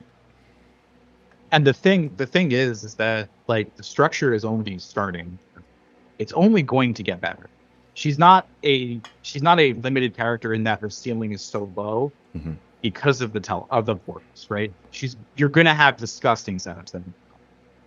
And then there's the install. Like the install is another whole side to the character that just turns her into just a monstrous character. Like the whiff cancel teleports are unbelievable. Like the fact that you do that, you put that in the game is crazy. For a character that has insane sword normals, you let her just whiff cancel. That's like, all right. The TP is nuts in that form. The fireball is nuts in that form. It's just like, and then also having access to the Tokon Super for essentially a meter discount is crazy. Yep. Like she's gonna be able to cash out in situations that a lot of characters can't. Yeah, like yo, this character's nuts. Am I the only one seeing this? This character's insane. I am. God. Maybe I might be the simple. I'm probably the simple one here. When I was hearing you talk about Danger and everyone was like, yeah, and I was going, this is sick. I honestly think, depending on how Spider-Man Spider Sense works, I'm just like, he has a bypass. He has a bypass. I'm not sure about Magic. Yep. I'm thinking with the portals, like you throw a fireball through the portal and it's a case of, well, if it works how I think it works, I just go, I'll wait for it to appear and then I'll do and then just skip. But so to me, all the stuff you're talking about Magic, I agree with, is broken. And I'm like, if this one thing works with Spider-Man, it's gonna be I just have to be right once, and then I turn your diabolical game plan on its head. But that's kind I do agree. On paper, I'm actually with you on Spider-Man. But mine is for different reasons. It isn't just that. You know me. I'm a movement head, right? Mm-hmm. So when I see how web zip works with assists, I'm like, oh, you whiffed. Damn, that's crazy, dog. Zip plus assist, free combo. Like this dude has like full screen. Like I was legitimately fighting the Spider-Man who just ran away. Did not fight. And mind you, I understand it. I played him too. I get it. Zip, zip, zip. I don't care. Whatever. I play like that. Like that dude plays on his own terms. Yep. I feel you on the magic stuff, and don't get me wrong. I think that character's fire as hell. I don't disagree one bit about all that stuff. I think for me, it's a at least for the hot take, just for the video. I think it's one of them two. What Magic Spider-Man? Yeah. Like Flux is right. I've seen these trade sets for sure. My only thing is just I just press unique and you just get fucked. That's it. Yeah. I press unique plus assist, you lose. Like his mobility to just avoid stuff is like. And then what really got me is that like, okay, I'm gonna just reach into my ninja bag for a second and pull Chip's upside down taunt from Strive. There's a lot of mixed potential behind it if you can randomly get it, right? Spider-Man just like upside down. I think you might do something dumb by. I think you might. I don't care. Oh, you did something. Damn, that's crazy. Damn, that's crazy. You got hit. Damn, that sucks. Into whatever. Now you can argue how much damage he gets out of it is whatever. But to me, it's just like a character that can like control the screen like that and move. I feel like the only thing that like really messes with them is like the stuff like Magneto and like Storm, where they can kind of control the momentum with like the wind and stuff like that, and kind of vacuum effect. I can see that messing him up, but at the same time, I see it helping him too. But it's like vacuum effect. Whee! I'm gonna just swing this way. It's like this character just like to me, it's just the angles he controls, which is by just looking at you. Yep. To me, just feels like I don't know, man. Like, and I said it to Sajam too at what's it called, at Combo Breaker. He's like, as Wolverine. I'm like, nah. Jump. Bro, I remember seeing Flux play at Evo, and he did zip into web ball, and they got hit because they were trying to do block into 2H. I was like, yeah, it's so. And EX trap, you can't get rid of it. You can't use the beam to get rid of it. Couldn't believe it. A movement-based character like Spider-Man, who not only stays in the air. Let's put it this way: you have. So good. If they gave him a triple jump, I'm sorry, I would never. I'm always gonna say he's number one. But double jump is still solid, right? Double jump, air dash. He still has his own web swing. One big thing about this game that like no one talks about. The movement inertia is held in this game like old Arceus games, which completely changes how you swing. So like, and I don't mean swing with Spider-Man as in like swing, as in like how you can approach and hit someone. So like when you have run, neutral jump, and you're still able to hold on to that inertia, it's like, well, do I zip? Do I zip away? Do I swing? Do I air dash? Do I double jump? I'll forward jump, and you hold all that momentum to bait the 2H. I guess I'll zip now, or I'll call my assist. It's like my man's. I look at it from a movement-based perspective, and it's shit that I want Panther to be able to do. But I'm okay with Panther not being able to cover certain angles the way Spider-Man does, and she can, but not like him. Like it's primarily because he can just. When I chuck spear, you start using assist just like Spider-Man, because I know you can't full screen punish with zip into the thing. I get that, but I think it's just the fact that he auto tracks you, and you could just jump. Call your assist. Anything going on down there? Oh, you blocked? Okay, cool. Zip on you anyway. Or I'll just swing. And then, I don't know. I think his freedom is just too much. They knew what they were doing when they didn't give him back zip. Yep. I thought it was a bit of an oversight, but yeah. No. You can't give him that. Not in a game like this. Not in a game like this. No way. That's what I'm saying. His ability to just do the upside down hold and just gradually drag down, like that's good dog. What? That's still like in comparison. Like, do you know how install? and that's where he gets to jump back. You see with Black Panther when people are like, oh, you can stall like in the air with Predator arts or I'm like, okay, but you know, like Spider-Man can at a cost. Spider-Man could do that cost free. He can sit there. Anything where you could just sit there and just stall like that. I'm just like, that isn't utterly insane that you can just mix that in between like your zips. And the fact that the zip as well after level 3, my god, level 3 is as well, yeah. After the ultimate suit, excuse me, like means that you can just combo like raw zip. Like you can just combo raw zip from like full screen. Like the characters. Tell me that's safe on block. Tell me he zips safe on block after level 3. Brother, this character. Now, God.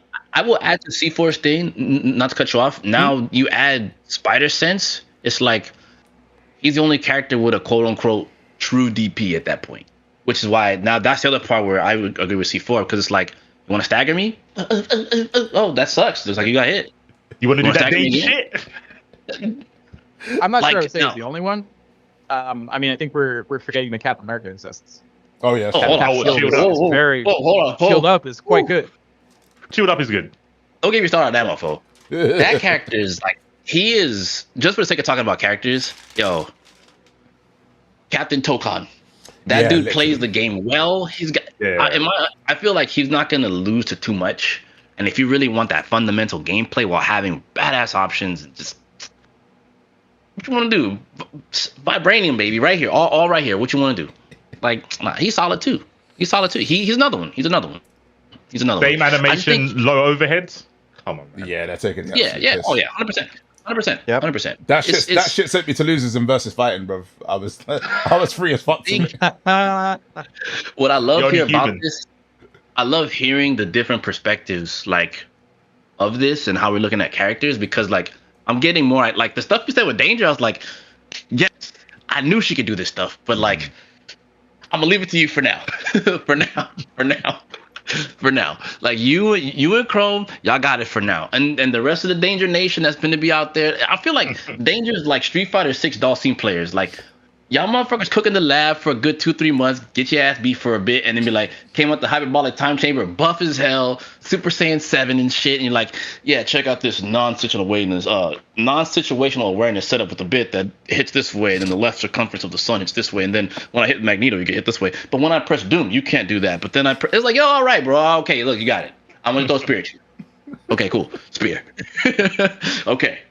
So I'm actually looking forward to it. It's I don't know, to me, just, I know I'm going off topic here, but like, I love talking about this because one big thing to me is risk reward ratios in fighting games. And it's something that like I've really learned to appreciate. And so when I think about how the neutrals played, stuff that was said about neutral with these characters and how this can present these new options, it's like, this game's gonna be sick, dog. That's all. This game's gonna be Yes. This game's gonna be sick. This game's gonna be sick. Agree. Yeah, I'm good. I just had to get that one off my chest. Oof, I love fighting games. Yes, carry on. Nah, respect it, man. I'm glad that's what we're Yes, here to listen to, bro. That's what we're here to hear, man. That was sick. Nah, 100%. Like that's me with Danger for the most part. It's like, yeah, I think she has gone from like sort of obstacle course to red light, green light, and I think it still works in a way where I almost feel like I have more control actually over how I can handle someone's approaches and whatnot, and that's like excluding things like tagging and whatnot. So I still like her a lot, and I still think she's a great character. I think they've given her value both in tagging as well as, you know, in assists, because she's got the best vertical assist in my opinion. She's got, you know, great tag potential with the calibrates and holo beam, and I think as time passes she'll definitely get used more, like especially in a game with, you know, four characters. 100%. Like, you know what I mean? She's gonna get used a lot. So that's that. And then with Penny, so Penny, I mean, they've made a number of changes that I think have actually helped her a great deal. There's other things that I like, you know, we'll have to see. But I think the thing that has helped is Spider Spin. Spider Spin was like her like rush forward move, and before all three versions just used to knock you far back.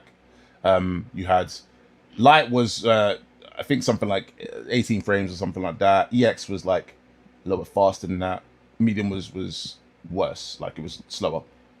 And because they all had the same effects, they all were effectively kind of the same type of move. But now they've changed it where the Light knocks you back, and that's the only version. The other two actually pop you up, and they allow for more combo potential, because I think maybe even what they might have been seeing in some of the pre-release footage is that I'm doing combos, but then they go nowhere. Like, because you need to lean more heavily on your lariat, and that was the other thing actually that factors into who I consider to be a 2-character, 3-character, or 4-character point is do you need meter to extend your combos? Do you need lariat to extend your combos without that meter, right? If you can't do that, or do you just need to? Do you know what I mean? Like, I think there are some characters who just don't need any of that crap. They're like, whatever, man. Like, give me the character. As soon as I get that touch, it's done. Like with her, less so. She was very strong horizontally on the ground in terms of neutral, and she can really sting you quite badly right? Drag you in for a full combo, but once you got that combo, it didn't really go too far. But now, thanks to like the EX spider spin, she can like do sort of tiger knee one. She could pop you up. She could re-jump into that. Also, pendulum web is a bit faster now. It can combo into itself, like into normal combos, because before light and medium pendulum web they couldn't do that. So now you get more of a chance to do that. They've done some changes to some of the gadgets. I mean, it was always going to happen. That was always going to be something they were never going to set in stone. There was what was it called? Spider Seeker was the helicopter where you popped it out and then it sat for about a second and a half, and then zoomed towards the opponent. Before, in the old version, you could call it, you can dash forwards, and you could sort of use it either for mix-up or you could use it for like anti-pressure. So there was, I mean, Flux even said, like, in our set, right, this is the first time he's seen any of it, so it's not like a sort of reliable metric. I'm sure as we would have played, he would have had some countermeasures, so he would have had some ways to deal with it. But like with Spider-Man, who wants to move around in the sky a lot, and Spider Seeker sitting there, it's like as soon as you want to start zooming in, it could potentially clip you, right? Or you try and pressure and then it hits you. So it's like much stronger as an anti-pressure tool. Now it just comes out and it just goes straight away. It's more of it's more like it's more like a sort of reaction check to the opponent. So I don't think it's as good as the old version, but regardless, it's still really pretty good. And obviously to go through all the ones now that have changed in terms of which ones disappear on hit and which ones don't disappear on hit, because that has changed in pretty much every build. It's not worth going into here, but they have also shuffled that around. But regardless, I think all the changes they've made for Penny so far have been for the better. I think they've been great, and I think she's a much stronger character as a result of that. She's more fleshed out. I could push her towards being more of a 2 or 3 character point, because I know if I tag her in, I could probably get reliable damage on top of the things I'm doing with pendulum web and all the like. So definitely, I think they've buffed her for the most part. Like, so that's good. And yeah, that's pretty much it in terms of what I feel in terms of characters. Anything else you guys want to touch on before we move on to some of the last topics? Just let's through some of those. No, I'm good. Okay. I'm good. Sweet. Here. Cool. All right, you know what? Let's get into the big one, actually. Let's get into the big one, bruv. The elephant in the room. I think I know where you're going. Yeah. Here we go. Yeah. So Here we go. I was waiting for it. I set this video to schedule on Twitter. I thought let me wait until afterwards before let's talk about it on here. Stages in tournament play. What are the rules that we should actually sit on and actually decide upon? Because this is actually extremely important now. We've had versus fighting that was week -2, but not a launch tournament, and it's not, it's a major, but it's not actually like official. Yeah. So the first real major official tournament is going to be CEO. Jabedi did actually tweet out and say, what do you guys think about the current rules? What should we land on? Should it be random? Should it be, pick a certain stage? Should we start an expansion? What should we do? And there were a whole wealth of different opinions out on Twitter and YouTube and whatnot, right? Right now, you're going to get ours. So, without further ado, what do you guys think should be the rules on stage picks in tournament play? We will start with... let's start with C4. Go on, C4. RNG, loser picks. And why do you think that? Because it's fair. I don't know. Like, it's straightforward. First match, RNG. If someone plays Magneto Danger and you get X Mansion and you can't wall break to get rid of Calibrate or Debris, sucks to be you, I guess. Thank you.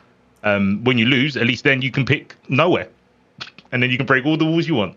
I can't think of a fairer way to do it. So that's how I'll do it. Okay. I'm pretty sure that's how they do it in Tekken. I think. Can't quite remember. I think it might be random each time. I think they don't even let them pick anymore. I don't think they do. Is it? Picks. I don't know. Maybe someone. No. That was Tekken 7. Tekken 7 loser picks. Tekken 8. Oh. Just all random. It's just random, Look- innit? Yeah, it's all random. Do you know in Tekken 7, if it was a case you can either swap your character or swap the stage? You could only pick one, right? You couldn't do both. You couldn't counter pick character and pick the stage. It's both. You could do both. Yeah. You know where we went? We went to Infinite Azure every time. Every time. And they Right, were like, right. yeah, we're not doing this again. They were like, yeah, randomly. So they were like, nah, we've had enough. Like, Oh, you play Akuma? That's crazy. Dun, dun, dun, dun, dun. Just like that every time. and then just No question. just KBD, KBD, KBD, KBD, KBD. Yep. Love it. Love it. I don't know if I'll stand by this in like the coming weeks, but I feel it could be more impactful changing your team order than picking a stage. I don't know how people are going to feel about, oh, can I swap my assault assist to my shooter assist? Because this is, more durability on the projectile or something. I don't know. I don't know if that would be more impactful than picking a stage. I don't know, but I feel it could be. I feel the stages, like I said, other than characters that have stuff on screen and then you wall break and then have to set up again, I think they benefit more than like what people were saying about, oh, Spider-Man on X Mansion, he's just going to keep doing wall stuff. I think Magneto benefits more from X Mansion than someone like Spider-Man. Correct. Infinite debris is just not being able to get rid of debris is not fun. Doesn't Yeah. seem fun. I'd Yeah. say. Yeah, they've changed it now for to 30 seconds. Eventually the debris disappears after 30 seconds, but regardless, 30 seconds in that game is you know what I mean? Like, the amount of stuff that's happening is insane. So Does Calibrate have a time limit? no, not to my Nothing knowledge. where stays forever. Yeah, stays forever. Okay. Yeah, I'm not playing also you on you'll- expansion. I don't think you'll ever go 30 seconds even True. against a danger player without her reshooting calibrated. Yeah. She does it so That's- much. That's a fact. Fair. Yeah. Fair. So Charlie, what are your thoughts? I think it should just be. I just think it should be random. Because one other way to look at this as well is like considering. I think it's important to consider the expeditious way that how the tournament is progressing. Like how much time is being taken up on game is played, matches won or lost, going back into character selects, choosing your characters again, choosing the stage. Some idiot is gonna like linger on the stage select, be like, should I choose this one with the 3 walls or this one with no walls or 1 wall? Like, I just think it's not. I think we also have to consider like how it plays out in reality, like in terms of saving time or wasting a lot of time, and that is the reason why I think that it shouldn't be anyone picks. Even though I think C4 is right in that it's the fairest way, but I think if we go with the fairest way, it also takes up the most time in a game that is already looking like it might be a very long duration matches. So Okay.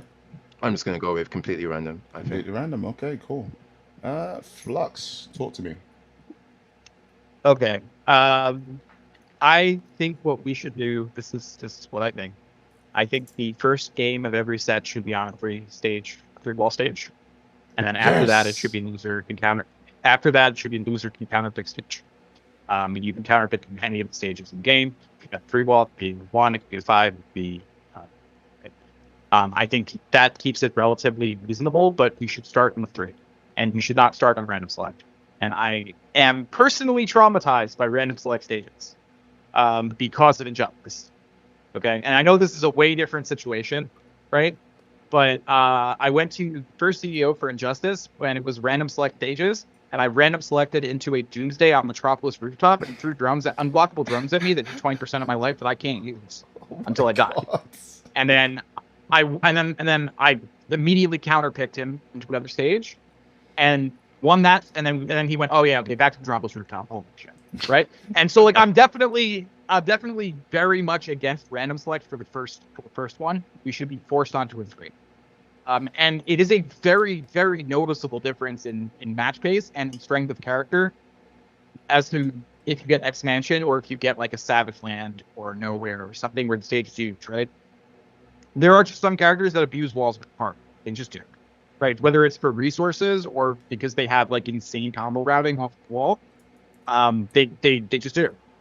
And it also turns the game into like what is usually I would say the game is like a 3-touch game, generally. Right now, I don't know if the combos get more optimized, maybe that changes. But with the wall on every touch, it's 2-touch game, like almost every time.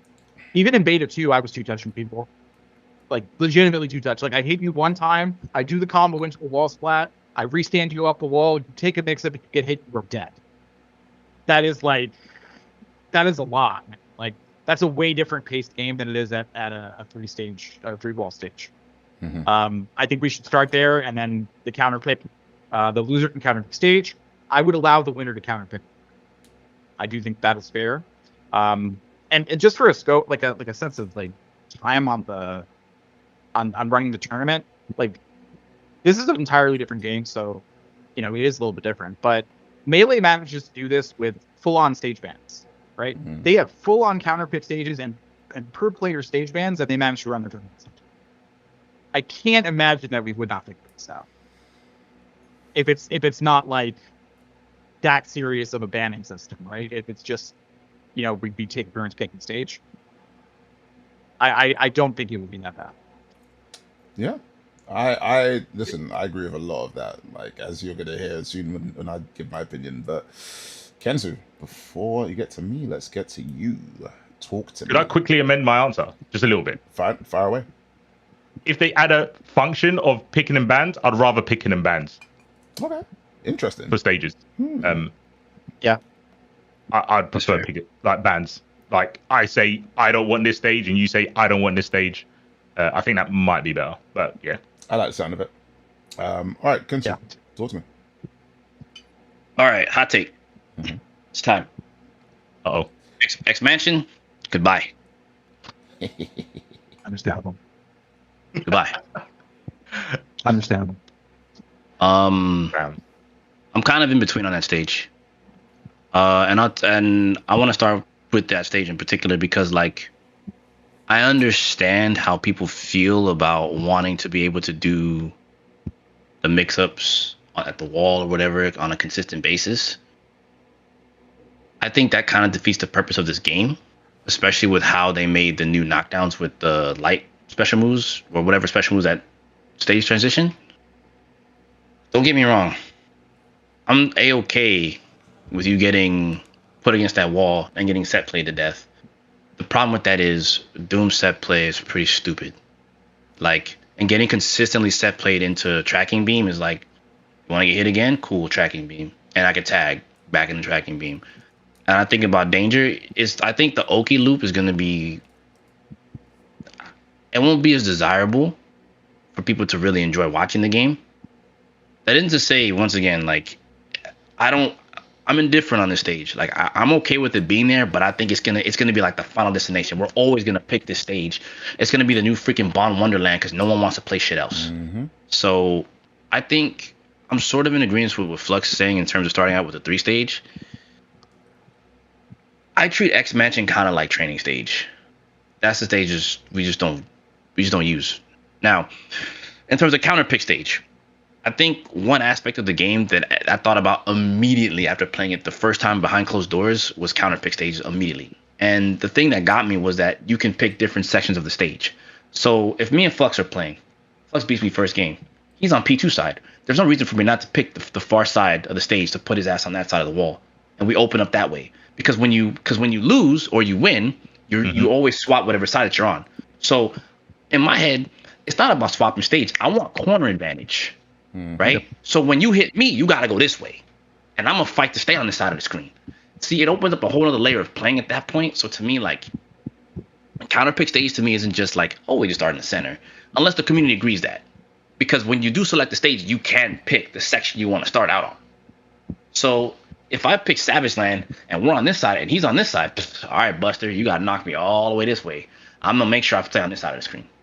I mean, you got to work for that. So if it's random stage, you shouldn't be able to select the portion because I do think that's kind of that is a positional advantage at the start, to be honest with you. I say random, just no X Mansion. I really think we should just strike X Mansion low key, even though I know everyone's, this dude's crazy. Don't get, like I said, I want to make it clear. I'm not saying I don't like the stage. I'm just saying it's going to end up being the Infinite Azure of the game because, I lost? Damn, that's crazy.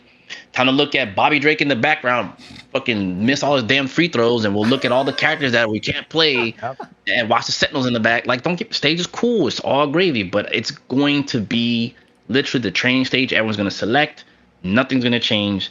The game, I don't want to say the game won't look cool, but I don't want to see another Tekken 7 situation because I like Tekken. I like watching Tekken, but like watching everyone always two versions of Infinite Azure, I don't care if you pick the regular one or the one with the purple background. I'm still not interested.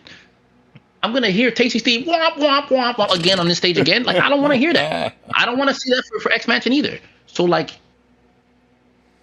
for the sake of the longevity, I think X Mansion might need to go. Strike that shit, bro. Fuck it. Get out of here. I'm really partially with you. I'm partially with you.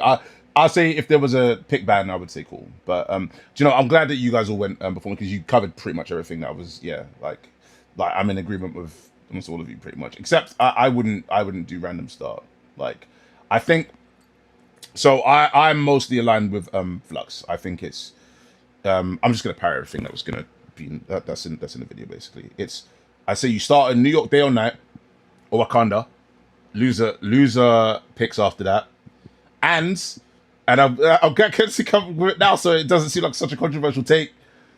You let them pick where they start as well, which panel they start, because like you're saying, player 1 or player 2, if you start them against the corner, end of the day, the whole reason you pick a stage is to weaken the other person or to strengthen yourself, right? And you can do both of those by starting them in the corner.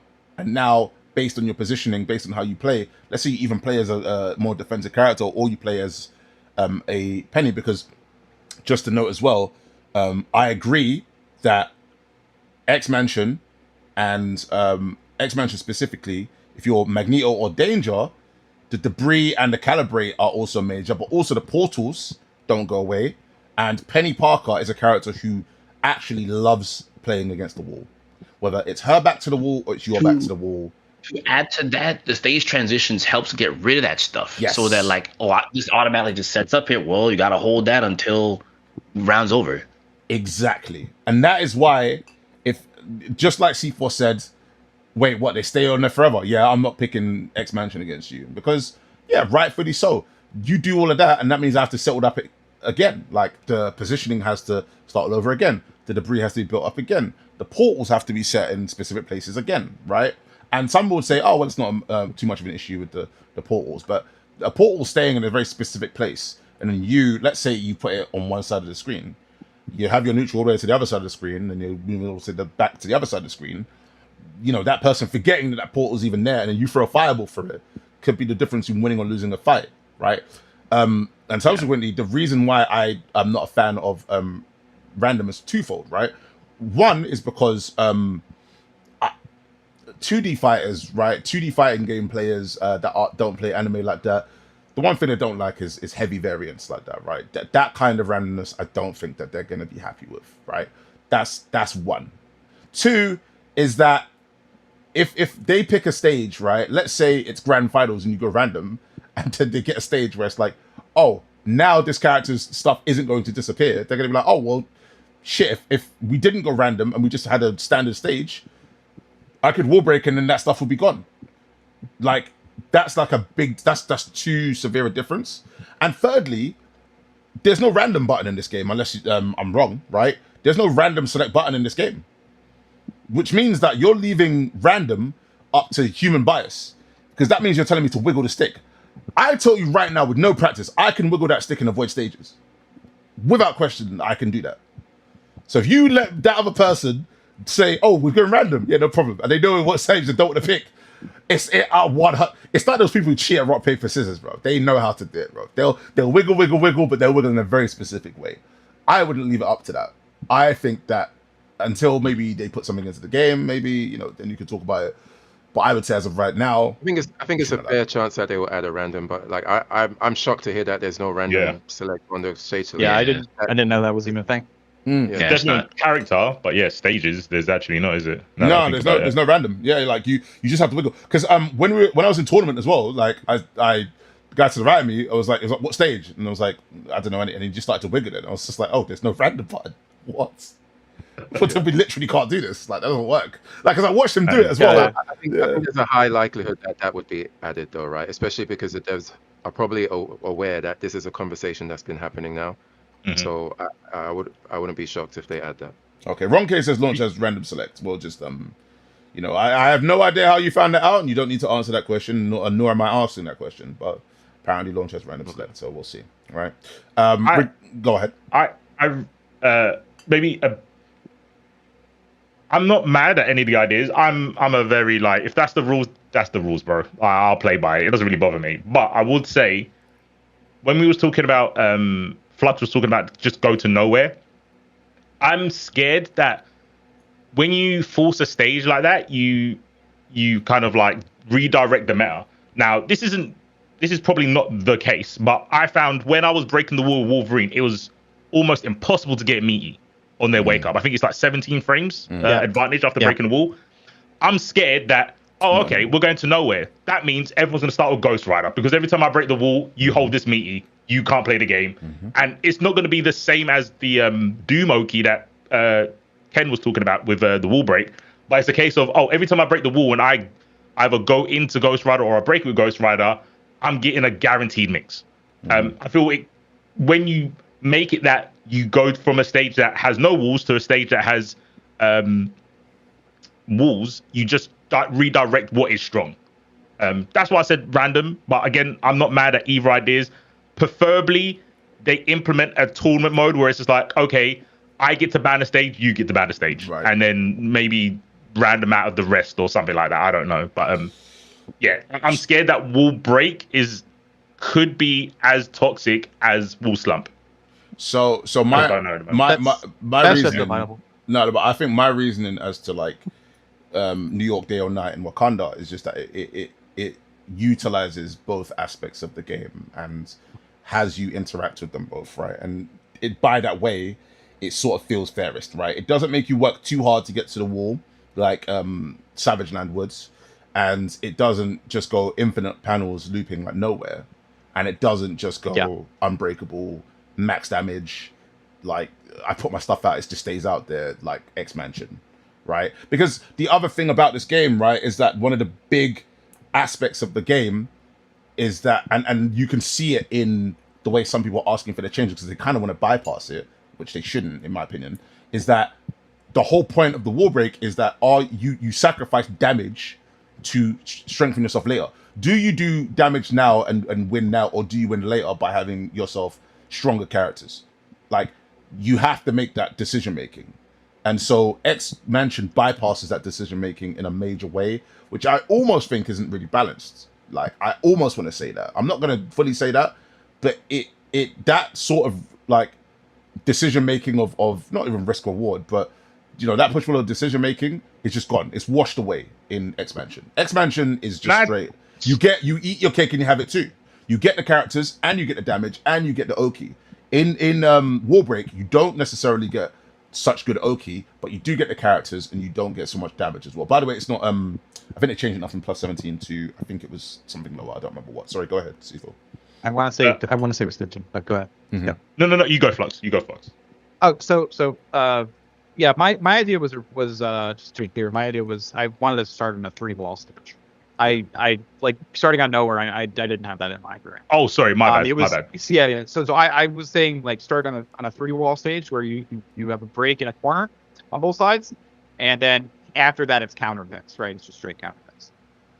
But yeah, like the other consideration here when you're looking at the wall slump, and this is specifically for X Mansion and any other one stage, because they're going to add stages, right? Mm-hmm. So there could be more one stage, no transition stages.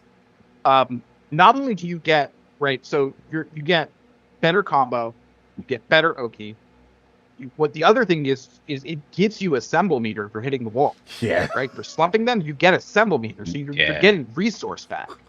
That's like when you're talking about things that allow you to snowball. That's what allows you to snowball. You get to just keep going. You get to keep calling your assistant combos, keep calling your assistant like productive ways during block strings, keep doing mix-ups, right? I hit you, I do the combo, I slump you against the wall, I get back to the resource I used to open you up, I knock you down again, I do it again, right?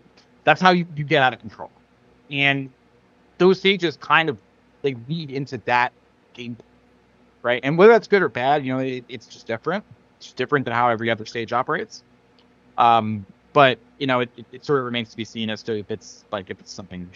Yeah, I don't think you can say at the start and kind of have to see how the game develops. Agreed. Okay. I was going to add two things, but I can remember one now because I was thinking about what Flux said. I think it's interesting the point that Ken made about there's like another layer of neutral that I don't really think about. When you've got the stages where you've got a wall and wall breaks, so basically any stage that isn't X Mansion or Nowhere, you're playing different neutral because it's not a case of, oh, we're playing neutral, who hits each other first, but who's near the center of the stage. You're playing, I'm not allowing you to get past me. I'm making sure I'm on P1 side. So bar those two stages, it's a different neutral game because you're like, okay, I broke the wall, right? So you're one wall closer to the like unbreakable wall and you're two walls closer to the other one. So I think it's cool that there's another layer to how you would be playing neutral because I'd think someone like Danger is better at holding a corner. She's hard to get past technically because even if you get past her, she can just teleport to a calibrate that might put you back into that position, right? So she's always going to have, depending on the calibrate, she's always going to have the kind of I choose what side I'm on to a degree. Maybe that's why they're scared of just putting a raw teleport character in the game because they just instantly dictate advantage of what wall we're going to.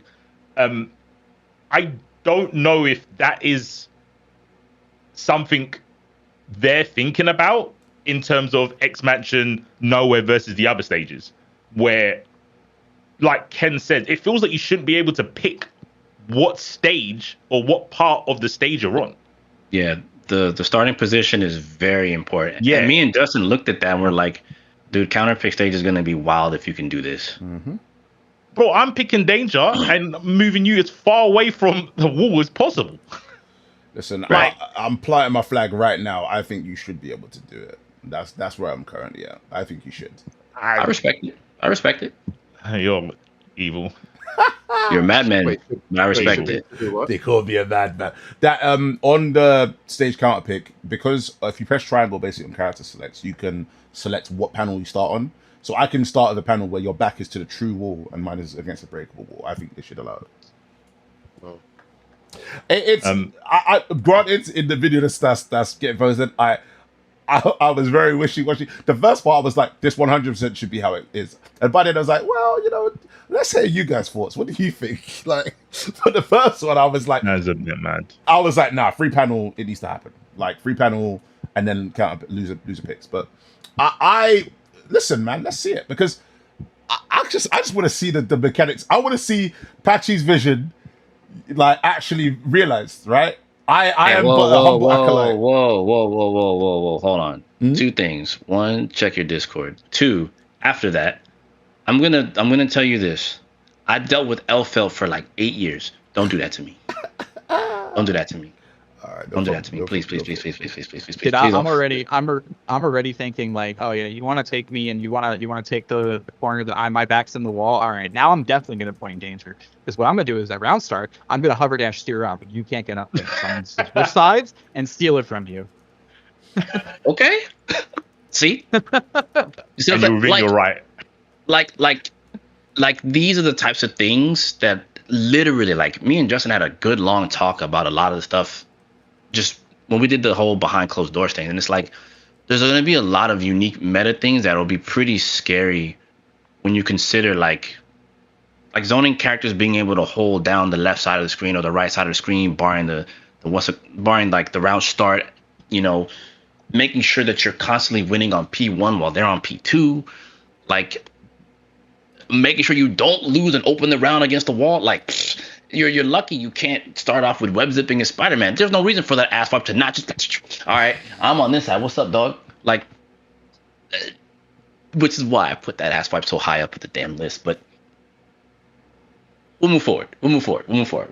I don't, because I love that character, but that character grinds my damn gears.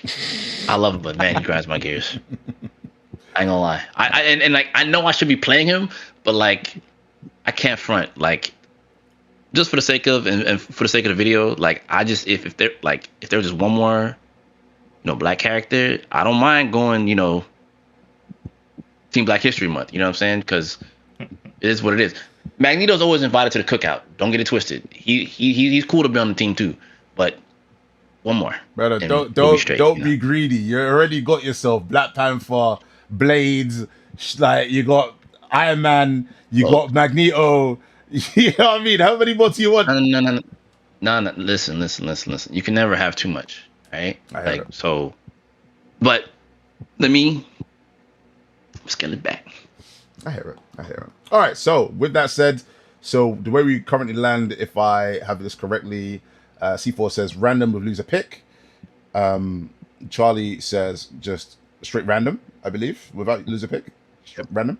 Yep. Flux says start with 3 panel stages and then loser pick.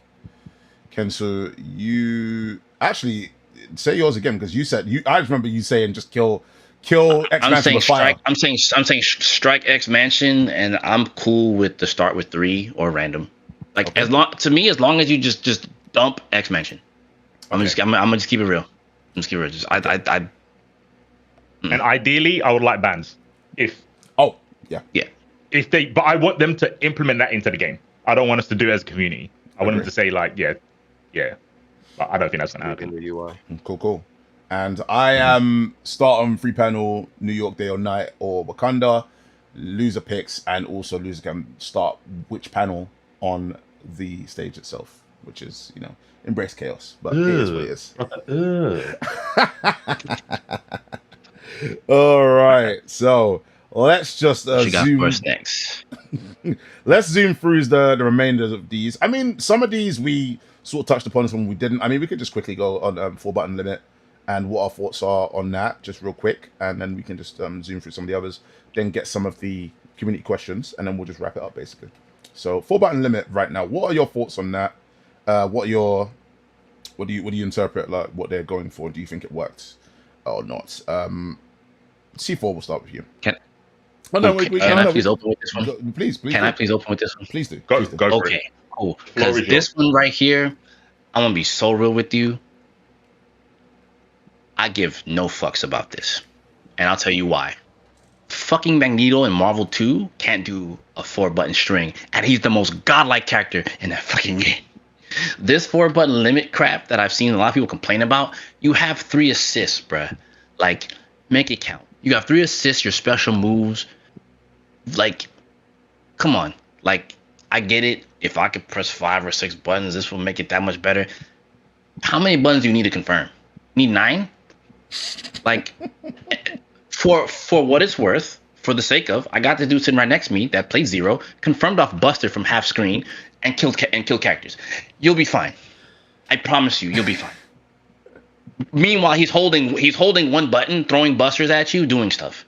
Like, granted, you got hit by a buster, your character definitely swan dived to the top of the screen for a little bit. You know what I'm saying? Mm-hmm. I get it. Yeah. But it's just, I've seen so much complaining about the 4-button limit, and it's like, do you want block strings like Dragon Ball FighterZ again, where you sit there and you block forever and then wait for your assist to come back? Like, I did so much research on this because, like, when you press buttons in block strings, it actually staggers the regeneration on the assembly gauge after you pop an assist. Mm-hmm. When you do special moves, it goes normal. But when you try to stagger your strings for that, it staggers the assist gauge. So it's like, brother, like, you can already extend your block strings by pressing the assist button. You get a lariat, you get an anti-air, you'll be fine. Like, you don't need 9 different buttons to press before you hit a confirm. Because I've seen so many people who have the ability, they're like, well, it should be more freeform. Okay. Be real. When you get more optimal at the game, you're not doing that. You're not going to press that extra 5th or 6th button as you get optimized because guess what? You're optimized. So whether it's 4 button limit on the ground or not, I feel like you'll be fine. Like, granted, you could probably argue, oh, well, this game doesn't have it, and that game. It's like, I get this really grinds my gears because it's like, can you please look at Marvel Tokon and stop looking at Marvel 2, stop looking at Marvel 3, stop looking at this game and that game. please treat this game as its own thing. And this game in particular has history from other games. Yes, sure, but like they're not here for a reason. Like Street Fighter 4 to Street Fighter 5, we nerfed backdashes so you don't have invincibility. They took away these long, like, dude, I would watch Wawa and Yasha and them be hitting block strings for days in fighters. I'm like, and then you have assists like base Goku that's like plus 900 on block. Like, dude, you get enough air dash mix in this game. Like, it's fine. Y'all will live. Just if you really need a point of reference of a character that has limited block strings, go look at MVC2 Magneto and come back and tell me that's okay. I'm good. I'm done. All right. Well, very well put. Very well put. Flux, talk to me. What are your thoughts on it? Okay, so I'll keep it short and sweet. My thing is this is only a problem when you're. It's only going to be a problem at the very beginning when you are not used to how the system works. And it's just like learning every other download system. You just learn it the one time and then you stop making that mistake. I was making a mistake sometimes in the beta. I was like, oh, like I do a block string and pressure. And then I now cannot change in launch because stuff. Whatever, it's fine. You learn the game, you learn how things work, and then this is not an issue. It's just not, it's not stuff. You don't need these buttons to string people up. There are so many ways to put someone in a million years of block stun in this game. You do not need to be able to do 9 normals. I promise you don't. I promise you don't. Yeah, it's just not like, it's not an issue. I just don't think it's an issue. Yeah, that's all. Okay, no problem. Short and sweet. I like it. Charlie, talk to me. Have you encountered any issues with it? Do you feel it's comfortable, uncomfortable? Sorry, I really fast. I forgot something. Mm-hmm. I forgot something. I just really I wanted to say this. Yeah. Actually, the Gatlings being shorter helps you, and the reason I say it helps you is because combo limit in this game is affected by the number of hits that you do in order to confirm. The more hits you, the more complicated it is to know when you're going to break the wall. The harder it is for you to confirm into a good knock, right? So if you're doing like 7-hit confirm, and now you need to know how to adjust for every interval of hits that you did before getting into the main route of the combo. That's way more difficult than having to know just 4. Just 4 is already still like a little challenging. Yeah, that's it. That's all I have. Sorry to jump in on top. All good. Yeah, I agree with everything Flux and Ken have said so far, and I think even if you look at it from a design perspective as well, Tokon devs are probably like, let's limit it to 4 so that we can force players to utilize their team more, right? Because if it's like a lot longer than 4, then you're going to have a lot more scenarios where just a lot more solo characters being played, because solo characters are just capable of a lot more. So if it's limited, then you get to see more characters on screen. That's good for Sony. That's good for Arxis. That's good for Marvel. Like, everybody wins. So and even just for character variety on screen as like a spectator game, Yes, it's good for that as well. So yeah, I think the whole debacle has been kind of overblown. So yeah, that's my take. One more thing. I'm gonna add one more thing to what he just said, because these guys said some beautiful things, and I have to add this too. Also, keep in mind, your mediums are way more important than your heavies because they're less negative. Captain America stand heavies minus freaking 13. Dude, you have to call an assist to cover that. You don't have a choice. Or you stop at the mediums. You don't have a choice. Or either you call an assist or you drop your special move and stay safe. One or the other. And kind of the last thing I want to say, I'm so sorry I'm interrupting here, but like the staggers in the game, they actually adjusted how long you could stagger now in comparison to Strive. It used to be Strive staggers. Like, when I played Shinky, it was like, light, medium, heavy. And I'm like, bruh, can I press a button yet? And then I go for reversal. Oh, I'm just going to do my, counter, and you can't do shit about it. All right, cool. And then I'm back to looking at Cap sitting here string me up again. Like, dude, that is a lame. Staggers are cool, but like, God, man, just the 4-button rule's fine. Anyway, carry on. I had to get that off my chest. My fault. All right, no problem. Go for it. Charlie, are you done? You can go to C4. Yeah, I'm done. C4, let's hear it. I guess most of it's been said. I think I spoke to you about it when we was at Versus Fighting. I think just to add on another reason why this is a bad idea. I think a lot of people don't think about the ramifications in a game with no push block, no insta block. All you've got is crossover. That's hella risky, depending on the resources.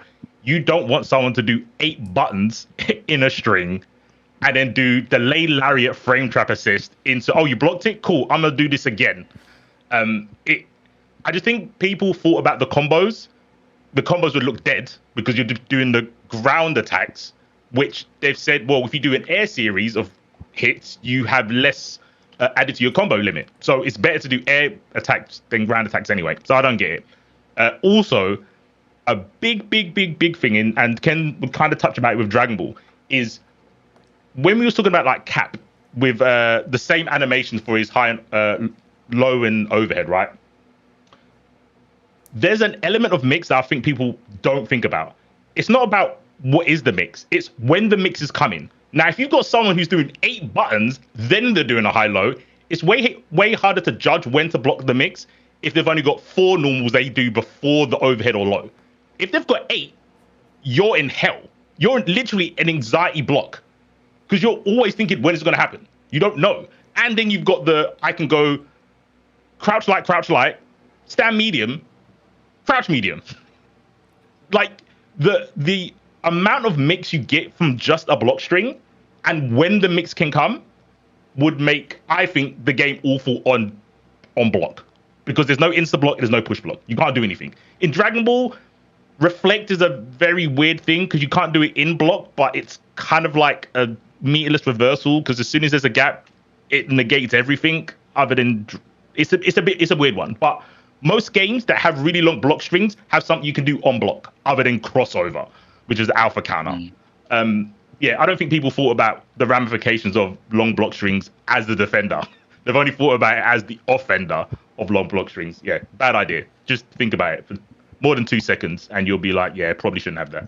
All right, no problem. That's C4. So myself, I'll just simply say, initially, like my knee-jerk reaction was like, yeah, I didn't really like it too much. Why would you?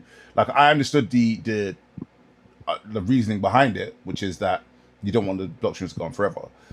But initially, I was like, but like normals are so stubby in this game. Like, is it really even going to be that much of an issue? But yeah, as time passes, I do think I agree, especially with like the no real means of push block in this game. You have reversals, you have invulnerable, you have some things.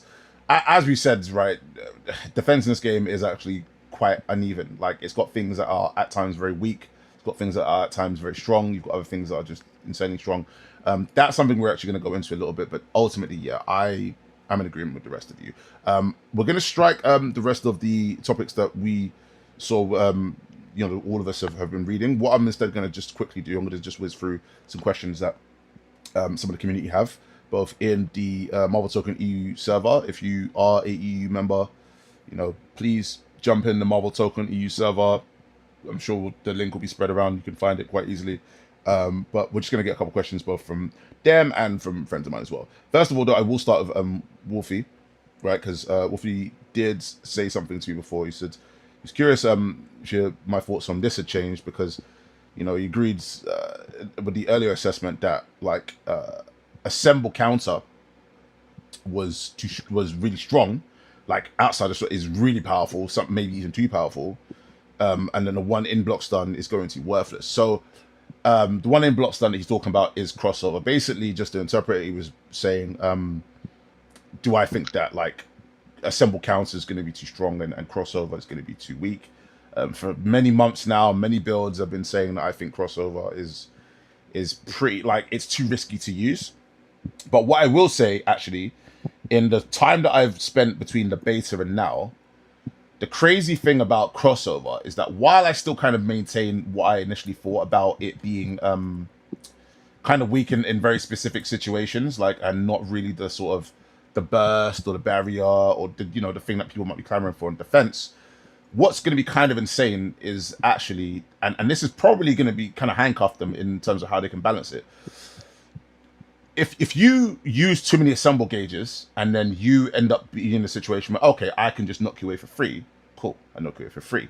If you use too many assemble gauges and I use a Wolverine crossover or a Spider-Man crossover, like where I knock you into the sky, that means that after overextending, you're getting put into pressure, or you're getting put into a mix-up.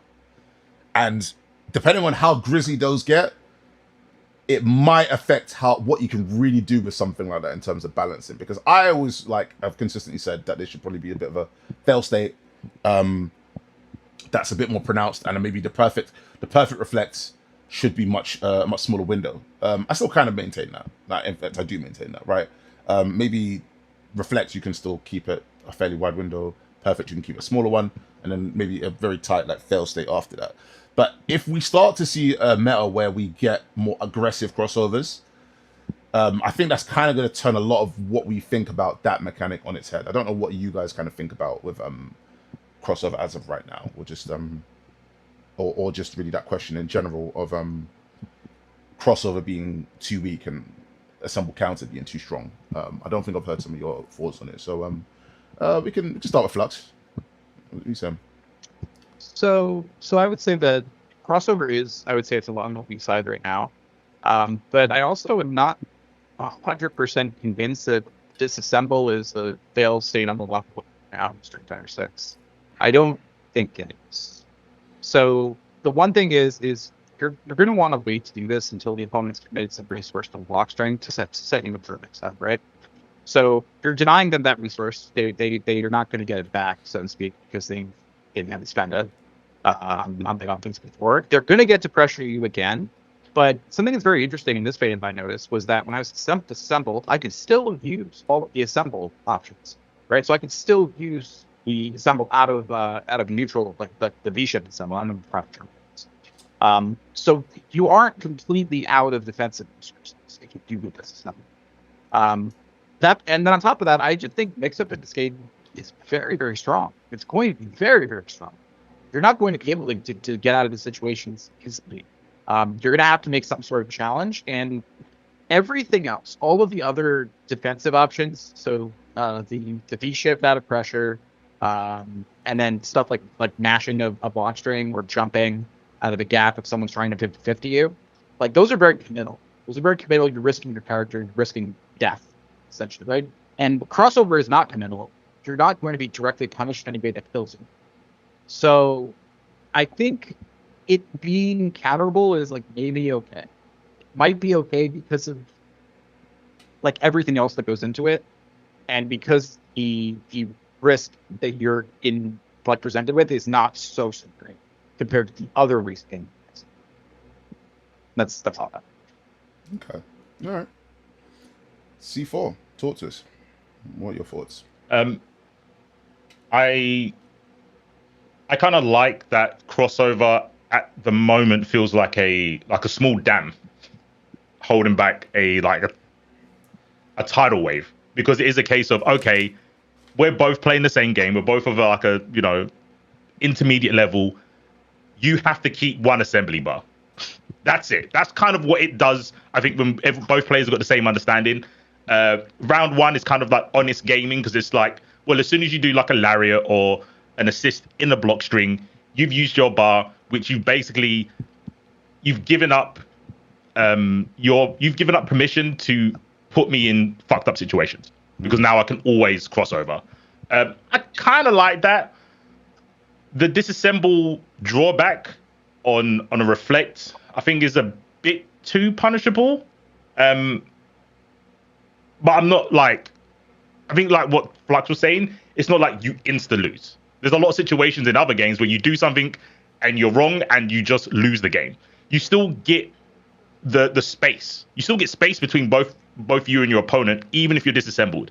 That's going to be better with some characters than others. I guess, like we were saying earlier, Danger can kind of hold her own when she's got back to the wall. I think someone like Ghost Rider can maybe stall enough time to get his assemble back, and you don't lose the ability of doing assemble moves. You just lose the ability of using your teammates.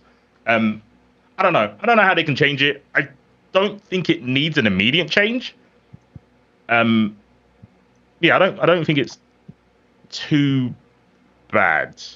I don't think it's on par with the frame one orange, I'm jumping back and I shimmy everything you do, or I'm jumping forward with my defensive option and mixing you up with an overhead. I don't think it's near that level, but yeah, they could make it a little bit more even for the defender warrant more use as the defender, because I feel a lot of people are going to see it, they're going to get hit with perfect reflect and go, I'm never do this again. So it's kind of how I feel about it. The thing I'd always sort of mentioned and maintained is that, like, for the newer player, if you don't give them that panic button that empowers them, they're going to feel kind of hopeless until they can actually figure out why the things are strong. But that's not usually the first initial way that the fighting games of this era are designed. They usually give you things to immediately empower you, and then you go from there. And the player opposite has to teach you why it's not a cure-all, right? So, like, it's not a panacea, and here's why, rather than, oh, actually this thing is like really strong, but initially you're just getting battered and you're like, well, it doesn't feel like it. You know, it's can be a bit at odds with each other. Charlie, talk to me. Can I Go ahead. add one more thing real quick? I know you're talking about the crossovers that knock you into the air. I actually think the ones that knock you to the ground are, maybe it's because of my team, they're super toxic. Because you used to be able to do stuff with Star-Lord grenade to vacuum them into a left-right. Now you can get like a meaty beam into tag. I did it with Spider-Man and not Spider-Man, with Iron Man. But Iron Man puts you into the air. But if you had like one that knocks you onto the ground, you just do unibeam tag. So I think depending on the team comp, up is sometimes better than ground, and ground is sometimes better than up. I just wanted to add that. I low-key think up's gonna just be better, you know, in a way. We'll have to see. I think it depends, obviously, on how good your mix-up is, but I think up's gonna just... Yeah, I love meaties, bro. I want a meaty left, right with Wolverine, so I want the ones that knock you on the ground. Okay, all right, I hear it. Yeah. I hear it. That's fair. That was actually I'm lame. No, that's a fair I'm point. super lame. It's a fair point. That will make me go back to Star-Lord, so I can just do pew-pew, left, right. All right, no problem. Also, shouts to Z-Size. Thank you for becoming one of the mandem. Wagwan, and safe for that. Charlie, talk to me. What are your thoughts? And then we'll get Kento's thoughts, and then we'll get one more topic after that, and then we'll be done.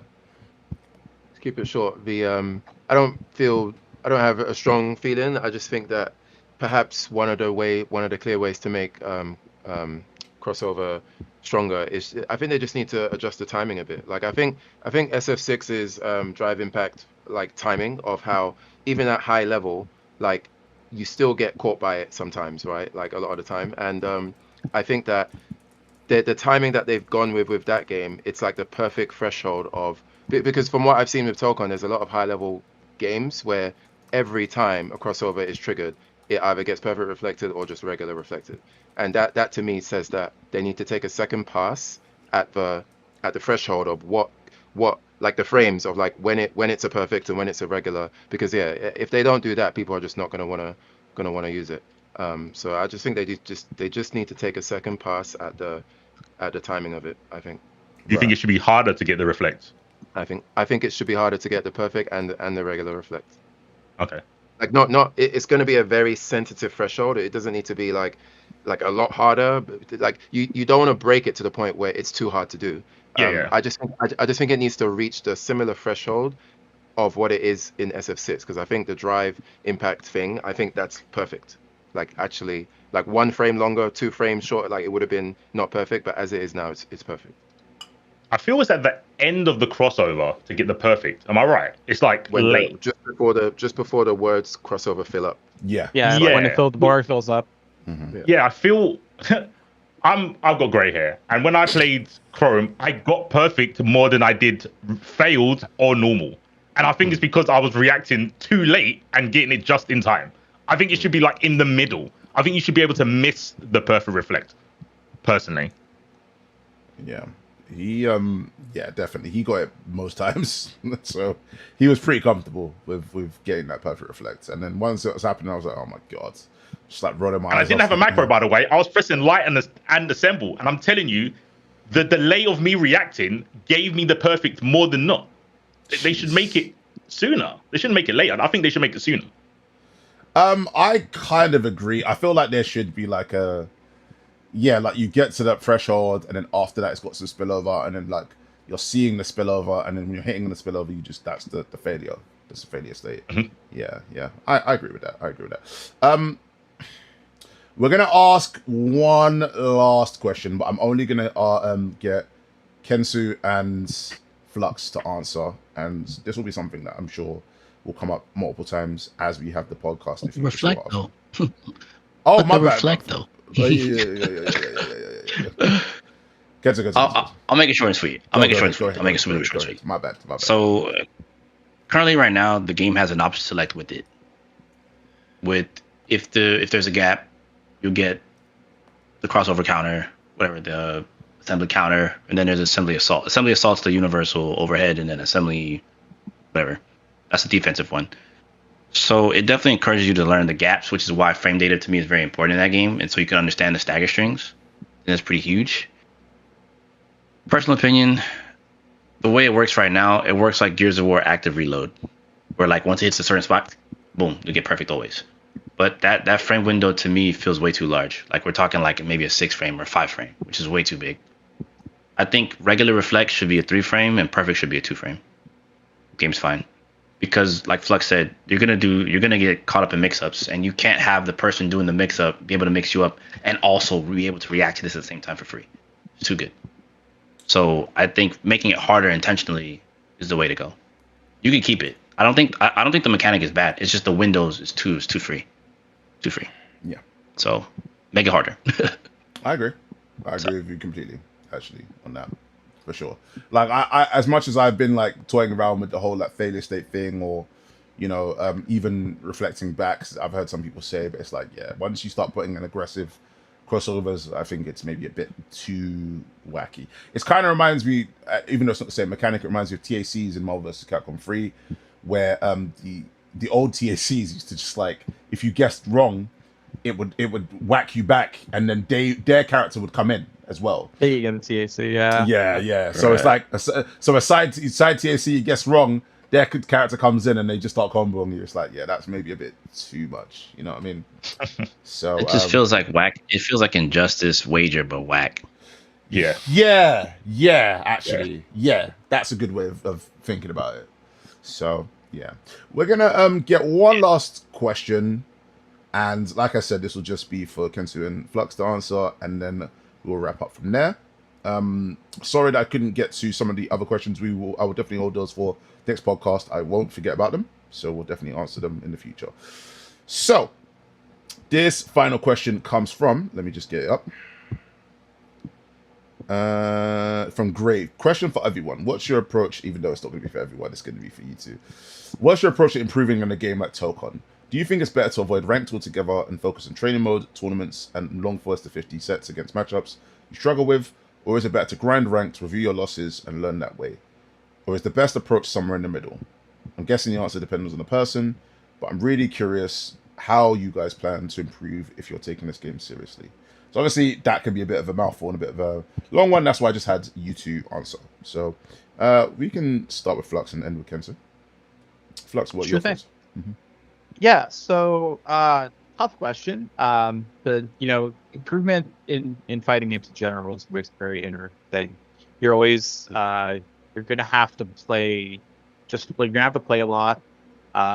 For a game like this, what I find really helps if you're really trying to be like the best in this game, or a game of this nature, you need to play the field. So you need to play ranked. You just play random people online.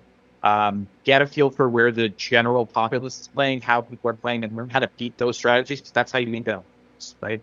You don't make it out of fools unless you can beat the majority random, right? And that's going to be just like really making everything you do very airtight. Your set play and mix up should be completely like rehearsed, choreographed. Everything flows. It all feels natural to do. You're not surprised by random character toolkits because you fought them in ranked before. You know common tactics because you fought them in ranked before. And then when you're solid on the field, you also need to be you need to have access to playing strong players, and you need to see how a strong player is going to deal with your approaches, adjustments that you need to make, right? Like what are common adjustments they can make so that you know how to deal with those type of problems. And then you need secrets, right? You need the tricks. You need the mix-ups that the hips, right? As well. These are things that you have to develop. You have to create and lab them. It takes a long time, but if you're trying to win, if you're trying to win a major, you need stuff. You need things that are, and the only way you get it to be able to get to the part of the tournament that you get to do those is by playing the field and practicing the regular stuff at the and it's a lot of lab work and it's a lot of games. But in my mind, that's how you do it. That's how you do it. At least I hope so. Yeah, that's it. Yeah. Well put. Well put. All right, Ken, so wrap us up. Let's do it. You guys know I'm a lab rat, so this is going to be a little. I'll try to speed run this, right? So I think first and foremost is you need to figure out the way you want to play the game. Do you want to rush? Do you want to zone? Do you want to have a middle ground? You got to figure out what your play style is first and foremost. So like for me, I like passive aggressive. I like the ability to always shift, right? So I think that's very important to understand how you want to play the game first and foremost, and picking your team based on those factors. Tempo is very important in tournament. Tempo is important when you play people in general, all that, right? I am not the biggest fan of ranked. C4 hears me complaining about ranked a lot on my streams, and it's mostly because I guess because I'm old school. Ranked just means you play the game a lot. Don't get me wrong, there's nothing wrong with that. I think long sets against people are way more valuable because you get to adapt a bit more. It isn't to say that ranked doesn't have value, because most tournaments are 2 out of 3 anyway, but I value the long set personally more because I learn faster that way. 2 out of 3, it teaches you how to win, but it doesn't really teach you. You're not. I feel a lot of times you're not learning when you're playing ranked unless you go in with a specific goal in mind, right? So if you go in there and don't worry about the stupid PNG to get Grandmaster or Vibranium, whatever stupid rank it is, cool. That's a better way to go about it, because at the end of the day, I've brought some many times. You could be the best ranked player and be the worst tournament player in existence. So you need to be able to kind of do a balancing act of being able to play the game at whatever the high level is in ranked. Play against good people wherever you can if you can get those long sets. Try to go in between the TNSs, whatever online tournaments at the very least, to kind of break some tournament nerves. Because I feel like you really want to test yourself in a tournament. Because you could literally I mean, I always bring up that one dude in Street Fighter 4. I'll leave him unnamed just for the sake of not exposing him like that. But he was top 1 Ibuki. You look him up. This guy played in the tournament, went 0-2.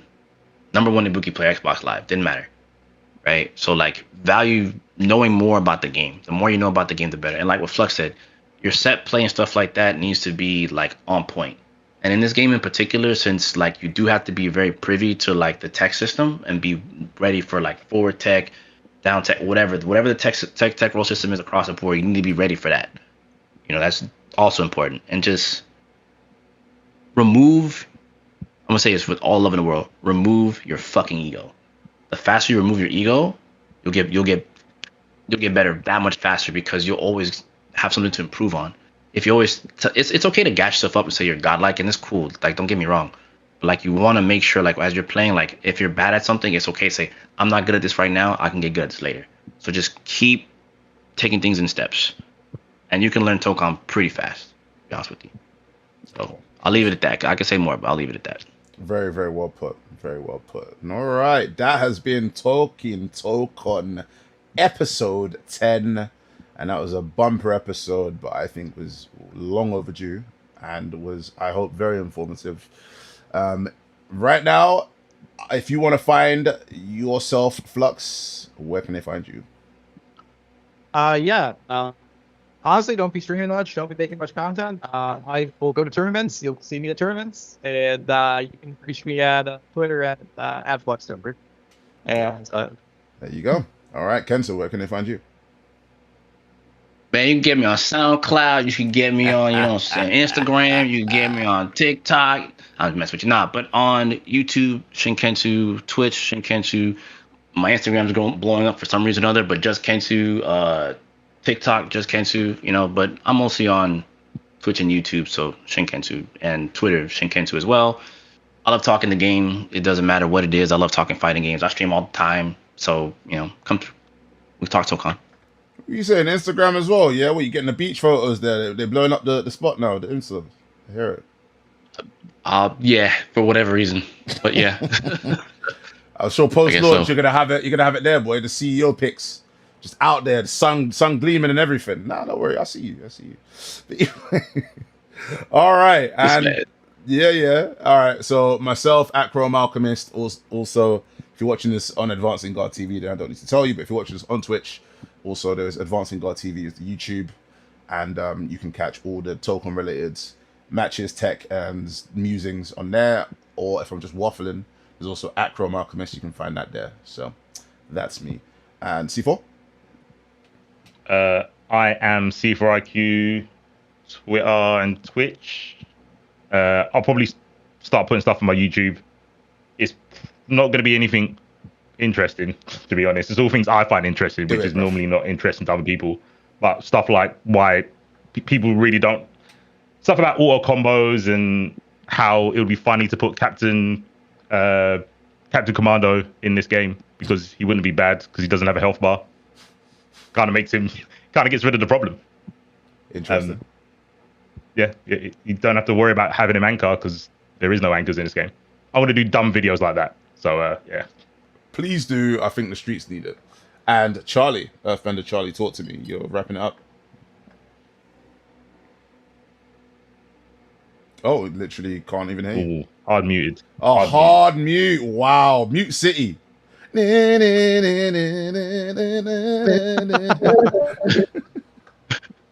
Still got it. All right. I was literally about to sound it off for you. We can hear you. Go for it. Okay. Twitter at EBCharlie and on YouTube at Earthbender Charlie. And that's it. You can find me if you want to hit me up. Sweet. All right. Then there it is. Talkin Tokon episode 10. It's been emotional, you lot. Until the game actually launches. Stay safe. Safe, you lot. Bye-bye. Peace out.